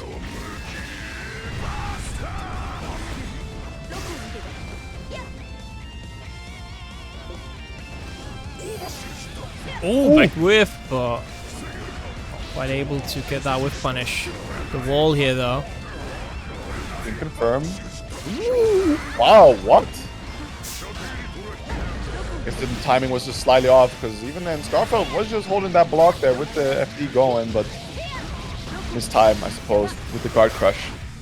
Now it's a matter of once again surviving the Millia blender. Good blocks thus far, but can't block the throw, unfortunately. And here comes the disc again. Instant overhead. A bit of fuzzy. Down to that final interaction. Skarfelt with the chance now to tie up the set. The cross up comes out, and there is no burst for Andros to get a do-over. That is going to be one apiece. Yep. So again, Skarfelt looking extremely solid right now. Again, a player where I was like, I didn't know exactly at what level they were at right now, right? Because they have been joining Salty a little bit recently, haven't been doing, you know, Well, it's been like all right, but not like nothing like this, right? But it's also a player that I feel like if they, get a little bit more tournament practice, can definitely compete, and that's what we see today. So yeah, very interesting.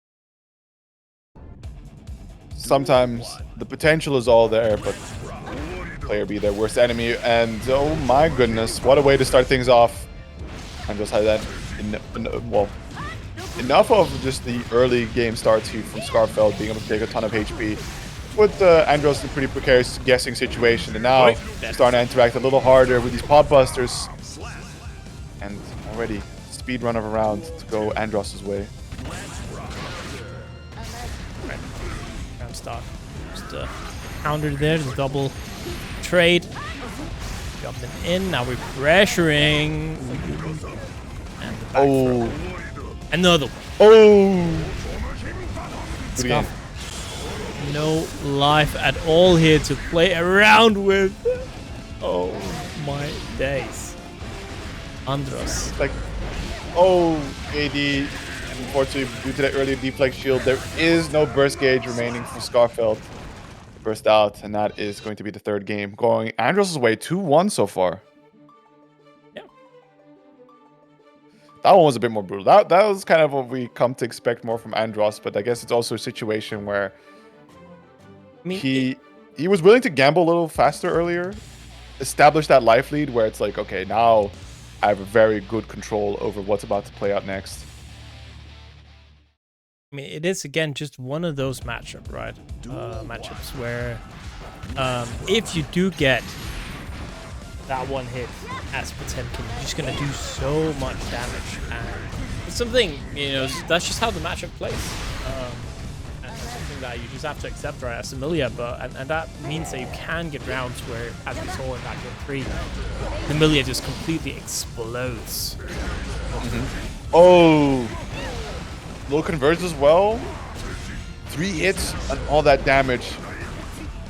Ruda's now just advancing on forward. PRC. And Bot Buster off of the opponent's YRC, pushing you back. Andros is always ready with the buffers there. Now on set point here against Skarfelt, looking for that grand finals winner's side spot, but Skarfelt not to be outdone, trying to recapture a bit of the glory that put them in this really confident position and a chance to actually be able to compete on the similar footing here to Andros. And now we're starting to see a little bit of that success from before. Once more, down to possibly 1 or 2 good interactions to close out the round and tie up the set or tie up this game. Yeah, one away. Let's see how we're going to get into another game 5 here. It's been a lot of game 5s after that row of 3-0. So, Oh,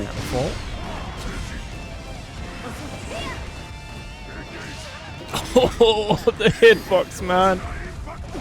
The hitbox, these active frames. The second time that Skarfelt has unfortunately ran into one of these buttons that Andros just gets to throw out in neutral. Oh, nice. And I think that might be all that he wrote as the wall splat comes out. The 5P, more than enough with the wall break damage there as Andros finishes it 3-1 here against Skarfelt. But that's not going to be the end of their run, as they are going to sit down and lose his finals, waiting for the winner between Blazobs and Salkazko here to determine who is going to make it back into the grand finals and secure themselves a piece of that pie. But for Andros, right, since we have that top 2 cut, especially due to the very generous donation before, has guaranteed himself a bit of money for the performance today. Yeah. And thank you very much, Asintar, for that donation. Appreciate it. Yeah, that means we are ready for our next match, of course. Blazobs up against Salkazko. Interesting here how that one goes. Truly, before we go into matchup theory, this is as good as a time any where we are in the last 3 sets, maybe 4, of this evening. So for the remaining Match Arena codes, do not hesitate. Hop on over, claim these codes, support these players. Put in week after week, put on a fantastic showing of high-level Guilty Gear Strive. Especially with that top 2 cut, right? You could just make sure to whoever gets that second place, that their slice of the pie is ever more juicier, right? The lobster, more buttery. So head on over, hit the claim code button, sign in if you haven't done so already. Once you've completed that process, you'll contribute 25 cents to the prize pool. Every little bit helps to go a long way. So we can hop in now into Blazobs versus Salkazko, for which I fear this might be tricky here on Salkazko's side, because your main way of breaking around the pressure is going to be the utilization of a parry, which unfortunately doesn't quite function too well into a command grab, especially the likes of Pop Buster. Yo, the lobster, dude, I love that.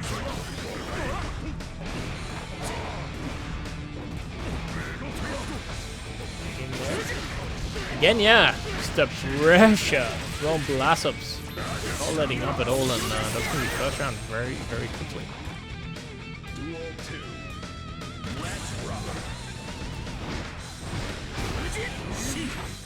Oh, definitely tricky on the Fuji, and of course there are a bunch of options that do keep Anji grounded, which is the right call out there from Blazobs to go for the Pop Buster. But there's of course the few that puts him airborne.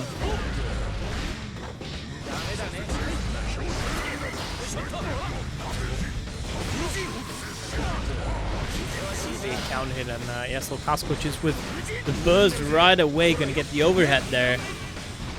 Bring in. Ooh, what? Oh, that's alright.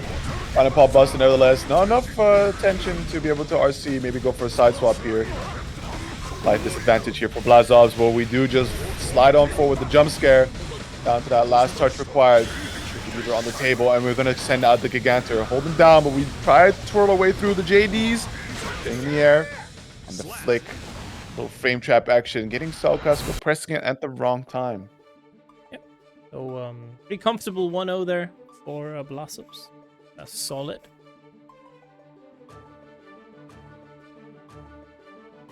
Nice. Yeah, Blazobs did ask for the name change. Oh, they did? I didn't see it. I didn't see it. GG's, I didn't read chat. Mattio. Exclamation mark stone. I'll do it.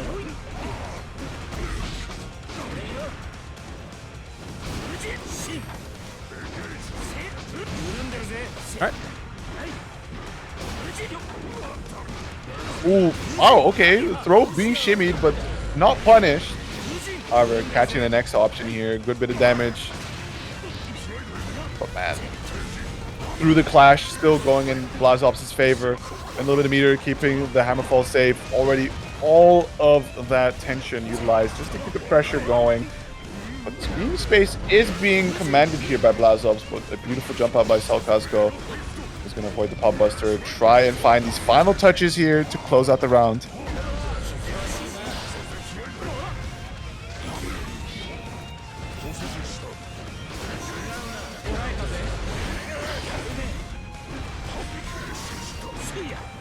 Wow. Okay, there finally, the Pop Buster coming out. Down to the last bit. We're not close enough to try and get the OTG, but tapped us. Yeah, the Gigantor, just a hold down situation where you're going to have to hold that next 50-50. Hopefully you can see the orange mist through just all that blue electricity. A ton of information on the screen distracting you from what's most important. Trying to get out though, right off the corner, but again, you lost a bunch of life here. Uh-oh. Oh no! And exactly as you say, gonna get thrown out of that spin and just do it again. Why not? Yeesh. Yeah, just your only options being parries or moves that only function when your opponent hits into it. And you're playing against the grappler that does a ton of damage off of a command grab. It's definitely a very painful experience where they guess right and you guess wrong. It can hurt a lot harder compared to other characters. See, and another thing, how do you feel now, right? If you if you're Skarfelt, right? It's looking like it might be Blazobs. And if you win that one, you have to fight Antares. Oh no. If if anything, right, it can work out really well for Skarfelt because they demonstrated that even Andros has trouble keeping up with all the mix-ups that they were throwing out. So if Blazobs can't pass that check, right, that's going to be a rather simple time for you. But again, we see the parry attempt and immediately the reaction to the PRC pop buster to adjust appropriately. And now, set point for Blazobs. First, jump in.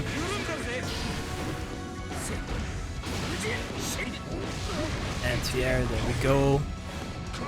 Good amount of damage. Salkazko in trouble. Oh no, again!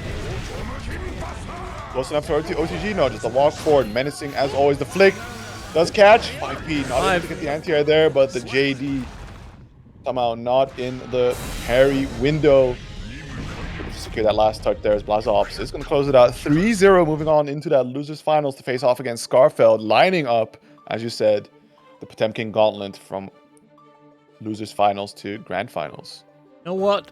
Super big shout out, right, to Salkazko making it into that top 4. I believe their best placement before was that 9th place. So very good run there from Salkazko. Shouts. Really good stuff. Definitely a highlight and one to be proud of. Probably eagerly awaiting that a top 8er to hit the timeline. Right.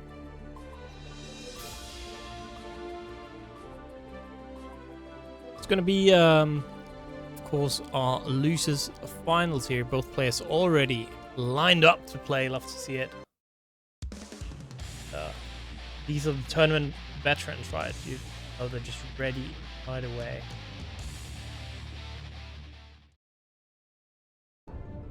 Blazobs, Skarfelt, who is gonna go into a grand final to, of course, meet Antares. Exactly, and I briefly mentioned it earlier while we were watching the last set play out that for Skarfelt, it's going to be a matter of running the same game plan as we did against Andros, and whether or not Blazobs passes the blocking the mix-up checks. Yeah.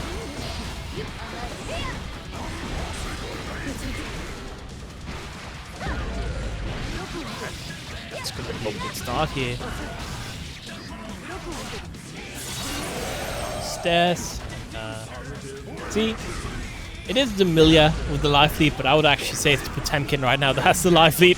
Oh no! Yeah, I think he's just dead there. Like, yeah, one final touch, and still so much room for Blazobs to continue the damage right after that RC.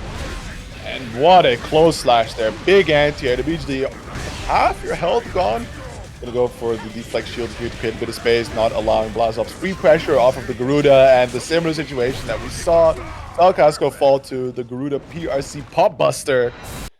Trying to catch you on your reactions there. A very clean 1-0, yeah, let's see. Also, as you said, we know Skarfelt definitely knows his matchup in and out, but again, it is just the reality, right? You guess wrong twice, you die. You make 2 mistakes.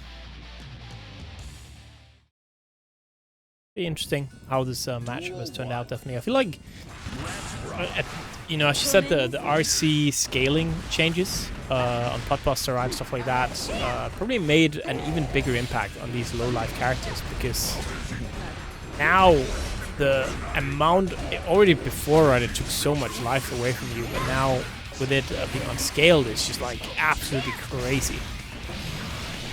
Yeah, it's about definitely. like what, 2 Potbusters and then you have like 1 pixel left. Yeah, especially if you're not trying to jump away, right? It's going to be a situation where Pot just makes a mistake, goes like, oh, you're still on the ground, here comes the Pot Buster.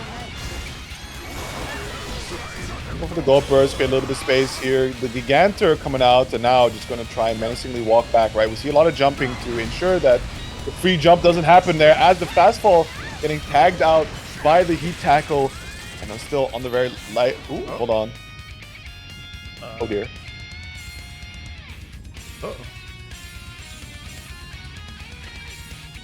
That's somebody didn't survive the connection. The Blazobs have Maybe have a little bit of a DC. Blazobs exploded.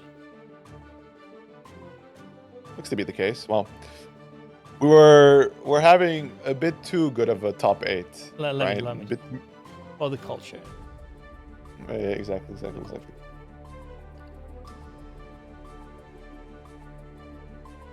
Yeah, there it is. There it is. I mean, see, technically here, right? It actually, if it was Blazzob crashing, it actually is Skarfelt getting that win for that round. Yeah. Even though Skarfelt technically dead there? Yes. Yeah. I think we're gonna, just because of that, normally it would be Blazzob's loss, but since it killed straight up, I think we're just gonna do it 1-0 Blazobs. Because that would have killed. There was no way out of there. Yeah, but it was round 1 though, so... Yeah, I mean, so just round 1, right? Okay. No, I thought you said it would 2-0 him. Oh, no. But, yeah, Blazobs' internet died, so don't think that's as simple as booting up Strive once more after it's crashed. And we're gonna have to see if, yet again, we won't be having unfortunate internet moments that is going to create a bit of a wrench in the narrative of this bracket. The last week literally made me go rewrite the rules for everything. Really? So still did. Wait, what? Yeah, for like I feel like the rules for like stuff like that was a little bit unclear, so I rewrote like every connection rule a little bit, or like more like I made additions to every rule. It was kind of funny. Right. So now it's just like extremely clear what happens in certain situations. Yeah, I mean that's the main part about having these rules written down, is that you have a simple tap sign moment where there's not a lot of room for interpretation on how things move. Exactly. I think the main point of contention though was whether or not the Grand Finals reset is considered a different set than the initial one. It technically always is, right? Yeah, I mean it's you are allowed if you want offline to rock paper scissors if you win the Grand Final reset, which is I don't agree with. I think that's weird, but you can do it. What, to swap sides? Yeah, because it matters in some games like Tekken, and I remember, was it Sonic Fox who did it in like Street Fighter or something? I think it was. Vaguely recall it being DBFC because could have been DBFC. Yeah. They had a setup. If I remember the story correctly, it was Sonic Fox versus Goichi, if I'm not mistaken, and they had a setup where one of I think the player 2 side was laggy, and Sonic Fox rock paper scissored with Goichi for the player 1 seat, which I don't know why people got too much in a fuss about that, looking at it back, because, you know, you're in a tournament, you would naturally do what you can to put yourself in the most advantageous position. It's, of course, going to suck, right? Because at the time, it was sort of the peak rivalry between the two, especially with, like, America versus Japan. So to have one of these players undergo suboptimal conditions to play out the set is not how people want to be seeing their favorites compete against one another. Yeah, it is how it be, right? It's that makes it a lot easier sometimes for Tekken, where you always do it. I think though in Tekken, if you do lose, like if you win the Grand Final reset, you don't ask for like a rock paper scissors if you lose it. But yeah, that's always a funny thing coming from Tekken, where in Tekken you pretty much always do that pre-game rock paper scissors because sides matter a lot. Right. Yeah, it's definitely one of the cooler things from Tekken, where like the sides do have it just comes down to practice, doesn't it? Right? Because like yes and no. So it comes down to practice in the end, of course, but there is the thing of for instance a P2 side, right? It's actually straight up more difficult if you play on arcade stick to Korean backdash. And it also goes into, if you on P1 side, it's much more difficult to wave dash. So that's why you see like regular players usually prefer P1 and Mishima players prefer P2 because it's easier to move to the left on in general on arcade stick. Oh, okay. But I would still imagine that's just a question of like practice and experience. Like sure, It is for sure. It is harder, but at some point, right, just to not lose to a coin flip of where you're seated, and if you're going to be able to play at your best, it's just to grind out that aspect. You'd be surprised how many players like at top level where it actually also matters a lot. And I think it's due to the fact that in ranked, you can always choose to be on one side. Yeah. So you would always be like on P1, right? So, for instance. All right. Blazobs putting in the notice that he says, put me on a timer. I'm gonna go 5 minutes. If he's not able to restore his internet in time, then he unfortunately has offered to concede from the bracket, and then Skarfelt will move on into the grand finals for the rematch against Andros. So here's the hoping within these next 5 minutes that it all recovers and we get to continue from where we left off. Let me just do this here. Good. 22, 16, 17. All right, so we've got a couple minutes. Go grab a drink. Go claim a matcherino, something. Exactly. There. That's kind of hard to see. You can put it Yeah, like right in the middle. over the wood is good, I think. Yeah.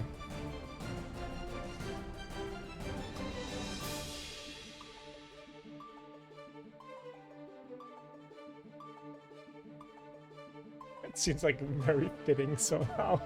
The Blazobs.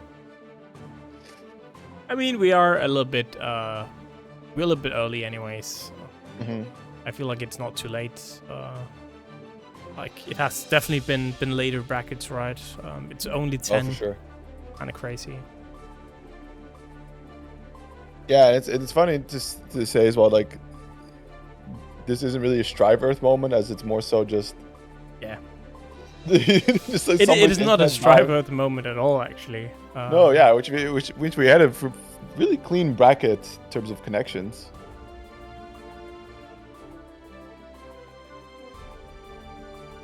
Just speed up the timer. Damn. Stop the count. Get him out. It's again, unfortunate. Hopefully. I think it's always a reminder that when possible, attend your offlines. Oh, hold on. He's made it. Has he made it though?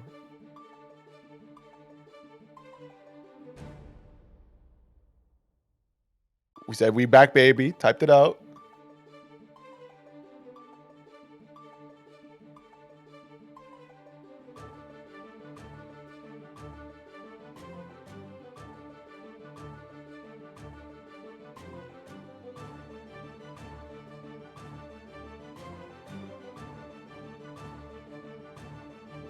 But as I was saying before, the Blazobs jump scare back into the lobby, that if you want to avoid networking issues or just the general unpleasantness of having to play online, go to your locals. You don't have to deal with that. You only have to deal with a PlayStation 5 overheating. All right. I've decided what we're gonna do. They're gonna restart. So they're gonna do restart. Game. It's gonna be game 2, of course. First round. Gonna go to Blazobs, but Skarfelt is gonna have the burst, and Blazobs is not gonna have the burst. That's the most fair thing to do in this case. I wonder how he would reset that though, because like I imagine you have to just try and combo as far as possible, get the burst at the very end. It's like if you do it early, you get the positive meter bonus running. I guess it's good enough. Right. So Back in here we action. go. Round 2 back again.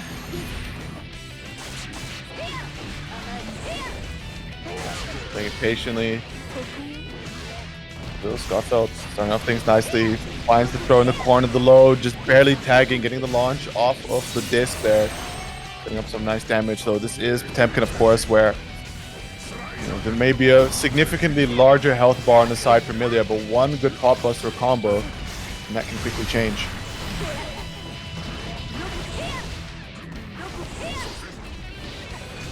Ooh, critical drop there, and we're now going to bear witness as it is just one pop buster. Trying to go for the hard call up, BRC down, but it's going to be the ground throw there for Skarfelt as they work into trying to find that final touch. Equalize the rounds, but the jump in into the burst bay, and it's going to be Blazobs that keeps the momentum running despite the brief icing out. 2-0.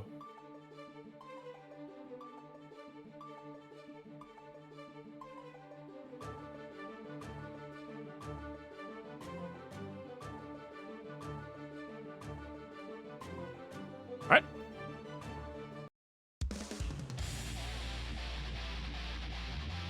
So yeah, Blazobs in the lead again here.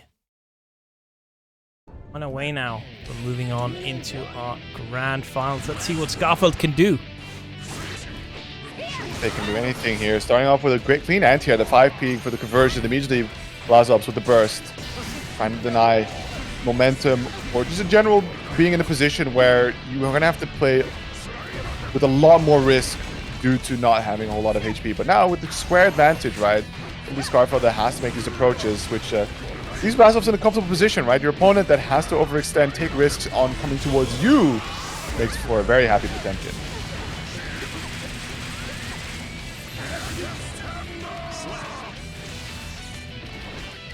We're speed running our way into Blazobs now. Set point, no burst, however, but I've seen that not be too big of a deal for him, given the last game, the backdash, and again the burst bait. This time remains punished with a pop buster, as we've seen previously in the set. That wasn't quite working out.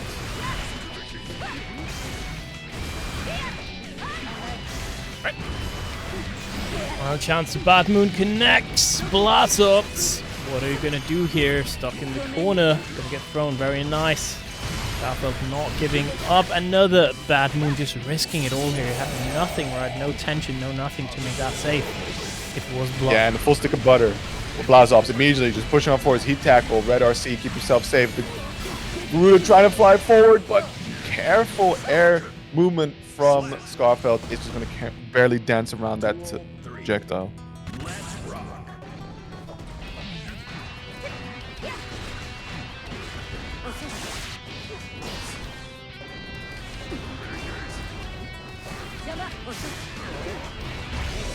Oop, indeed. What a catch, and especially putting themselves in the corner like this. Even if it wasn't a full combo there, this is a very scary position to be in. Serving the meter, the 2D connects, base the burst, seeing that the explosion did not connect from the RC. And that's going to be Blazobs there. With a clean 3-0. Moving on forward into the grand finals for a rematch against Andros, but that also securing a cut of the pie, right? That top 2 payout for the match Reno.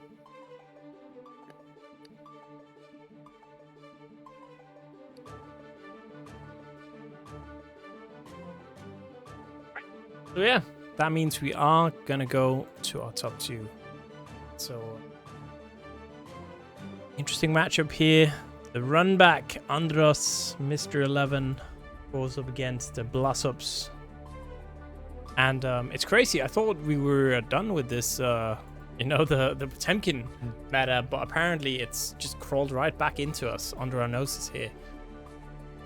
It's going to take a significant event, something along the lines of a version 2 release before we are hopefully free of the Potemkin menace. Hopefully. See, I wonder if they would be brave enough to make like sweeping changes.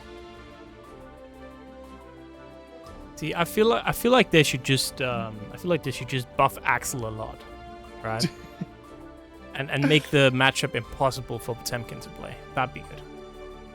That'd be good. That would definitely be restoring a bit of balance to the world, but I do wonder if they would just go ahead and take like, all right, well, we've tried what we could with Happy Chaos, but this character seemingly does not stop being very good. So we're gonna take away his gun, or like they'll change up how his gun works. You're gonna Granted, take away the gun and give him the car instead, you know? Yeah, pretty much. You just ride with the car through the whole time. But it would basically piss off every existing Happy Chaos player that's been playing him since, well, like, genuinely 5 years, because he's one season 1 character. Yeah. Right? Like, even through all these changes, all the muscle memory they built up off of just holding and releasing for gunshots, the timing and all that. I mean, see, you could do that, but instead you're adding gas to the car. You see? So you do like your gas cancels, and then you can use your like wheel tokens to drive. Right. Yeah. I could see that. I'm concerned for the Danish future with you as a teaching role. I think it's a good plan. Bro, nothing beats car, man. Okay. Yeah, I think that's cool. I think you lack imagination. But here we go. I do. Oh wow, yeah. Here we go indeed. Heavy interactions already being thrown now, but it's the first pot buster from Andros that is going to be connecting here. Now they've won the wild assault. Trying to make sure that Blazobs can't quite leave the corner just yet. And what a whiff punish straight away. The Gigantor coming out. A whole lot of damage. Speed running through the Potemkin health of all things. Why did it censor MF or you sometimes it's Twitch bot, man? Like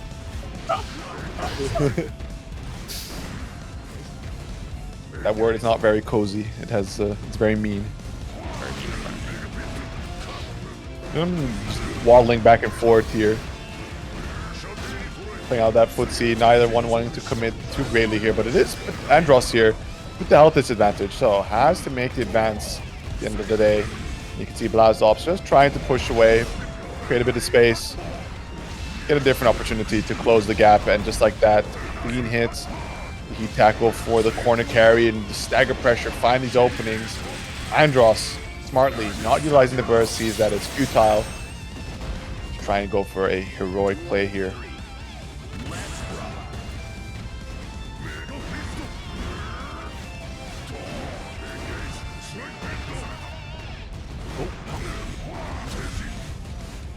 go in. Oh, the hammer fall, nice, gonna go through there.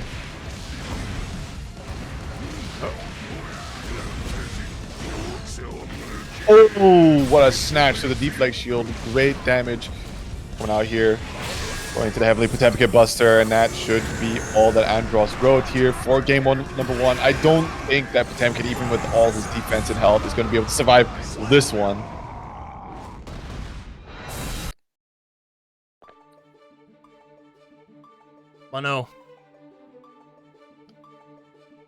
And yeah. for and we see Antares Blazobs, it's a long road ahead, right? Loser's side of the grand finals means he does have to win 6 cumulative games, right? Reset that bracket and then play out that last set. Duel 1. Let's rock.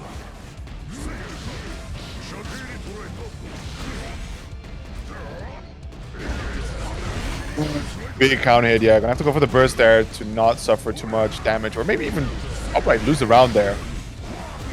See Andros going for the burst of his own, trying to keep that momentum. The jumps, very scary, especially when you're advancing on forward with the Mega Fist. It doesn't connect, but the hammer fall blowing through the slide head there with the tick of armor. And this is once again, but PRC. Gonna go for the charge dust anti-air. Very interesting option from Andros.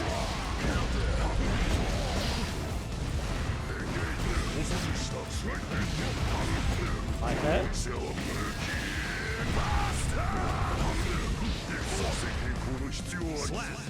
Want to confirm 5B heat tackle off the counter hit as well.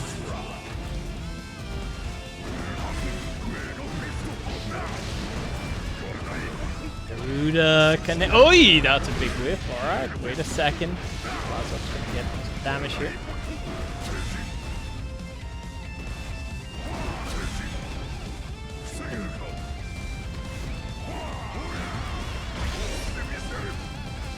See, To dodge the wildest. Oh, I feel like if they buff Axel, that's like the great equalizer, you know?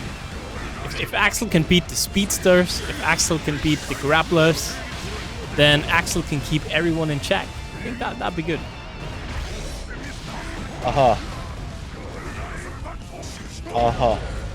Ooh, unfortunate there. Great pop buster. Side swap here. Isn't enough to find the killing blow.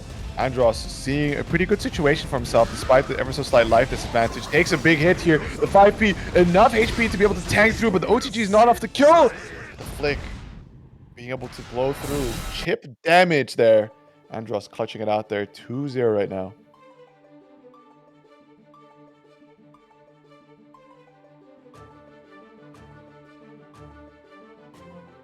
Yeah. 2-0. It was some very at this point, sketch-tastic- Andros is you know, harnessing the power of the entire world. Truly is. It's crazy. Mr. Worldwide right there. Taking it to 11, some might say. Keep it 1,000. Duel 1. Keep it 11. Actually, keep it 11. All right, and that is gonna be potentially a final potentially a final match of tonight's tournament. Would be, it'd be one of our fastest brackets yet, but I think so. Yeah, it's all. despite the Blazobs disconnect moment here, but hold up, Blazobs not to be outdone.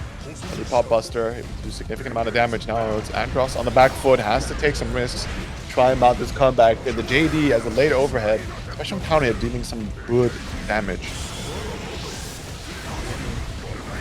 And you know what? I think you just summoned the reset right there. Did I know? I think you did. Yeah, Do I hold this kind of influence? I think you do. Very nice. Bring in.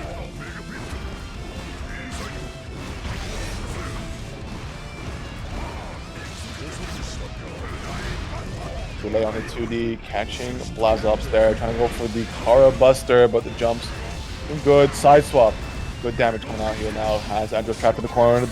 Oh, PRC, patient, just trying to land on the ground here, see what happens. Meter's still on the side, and big counter hit. However, it's gonna have to for a rather simple combo. YRC create a bit of space, trying to get whiff punishes here.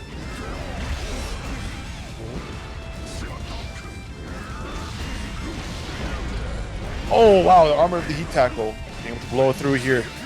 Tap dust, the red RC, and it's going to be the first step into the comeback here for Blazobs. Yeah, and a very, very good start. All right, good start to something interesting.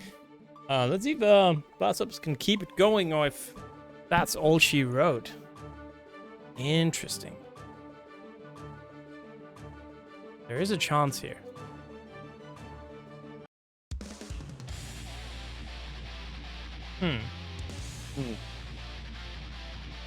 Time will tell. This is, of course, also the beauty of Andros being up 2 games, that what Blazobs is being able to pull off now, there's more than enough time for counter adaptations from Andros' end to secure tournament in this set alone.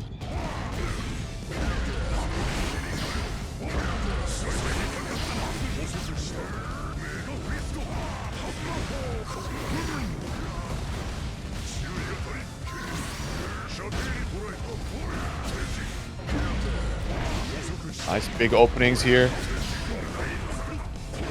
A lot of damage dealt, but the pop buster as well as the bar behind should be enough for Andros to be on tournament point here. Absolutely. To round out a fast bracket. See? The flick already here, jumping over. Yo, we got those? Do those. Oh wow, just trying to bait out a response there. Ooh. Or maybe try to catch a backdash or something with the heavenly. Nevertheless, Blazobs a moment of rest, able to get those 5Ps, create a little bit of space, and now under the pressure, but the back throw, able to catch the wild assault there. We see the close dashes, back dashes work out nicely, but Andros, what to expect here, has a life lead, so just play it a little bit slower, doesn't necessarily need to overextend too greatly, as opposed to Blazobs, who needs to make something happen. That's it. Oh, No, it doesn't kill the cuts on this character. Wall Splat came in too early, saving Blazobs here by the skin of his teeth. Now look at that footsies, narrowly avoiding, almost had the PRC into the bust, or is it BRC into the buster, but 5P anti-air to S, gonna do the trick instead. That's gonna be Andros winning this week's Gear Xrd Rev number 161 tournament, the 3-1. That is indeed, yeah, gonna do it. Andros comes champion yet again. This guy's just too good. Ready, Correct. absolutely ready, right, for that AWT finals. Can't wait. In March. Great, March, yeah.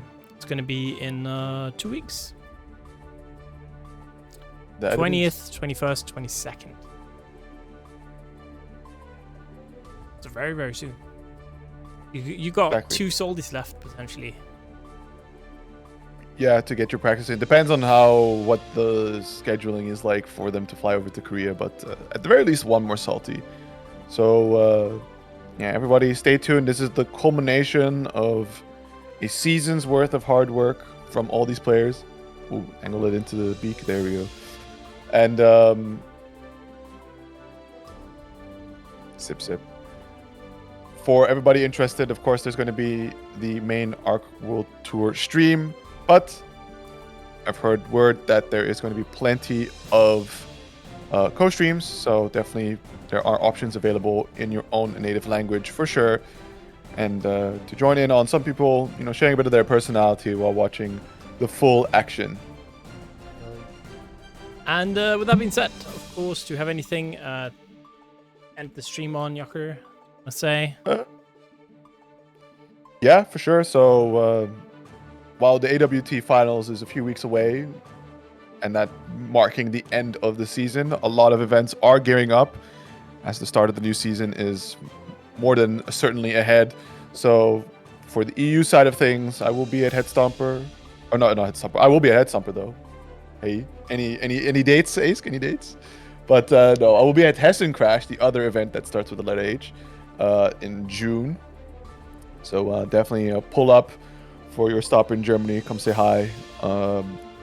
And of course, yeah, Headstomper, UFA, a lot of stuff to look out for, especially on the EU end of things. And for anybody who's in the vicinity and is wanting to still play, because I think Zero Fundamentals, the one in March, is going to happen just during the AWT finals. So for anybody that would like to play some Strive, because we're going to run Strive that time, do hop on over to the Netherlands if you're in the area.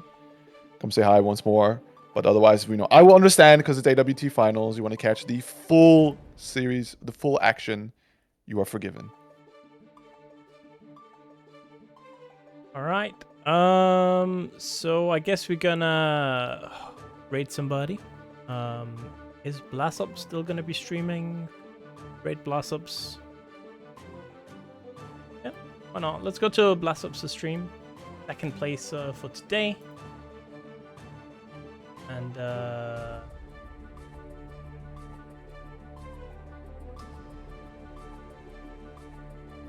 we're like freaky in the streams, and we're like clean on the top 8ers. That's how it be. That's What are you talking about? because I didn't give them the Russian flag. Oh, like that. Yes. Yeah. All right. Anyways, have a good one, everyone. Enjoy your week. We'll be back tomorrow with some City of the Wolves. So, peace out. Peace.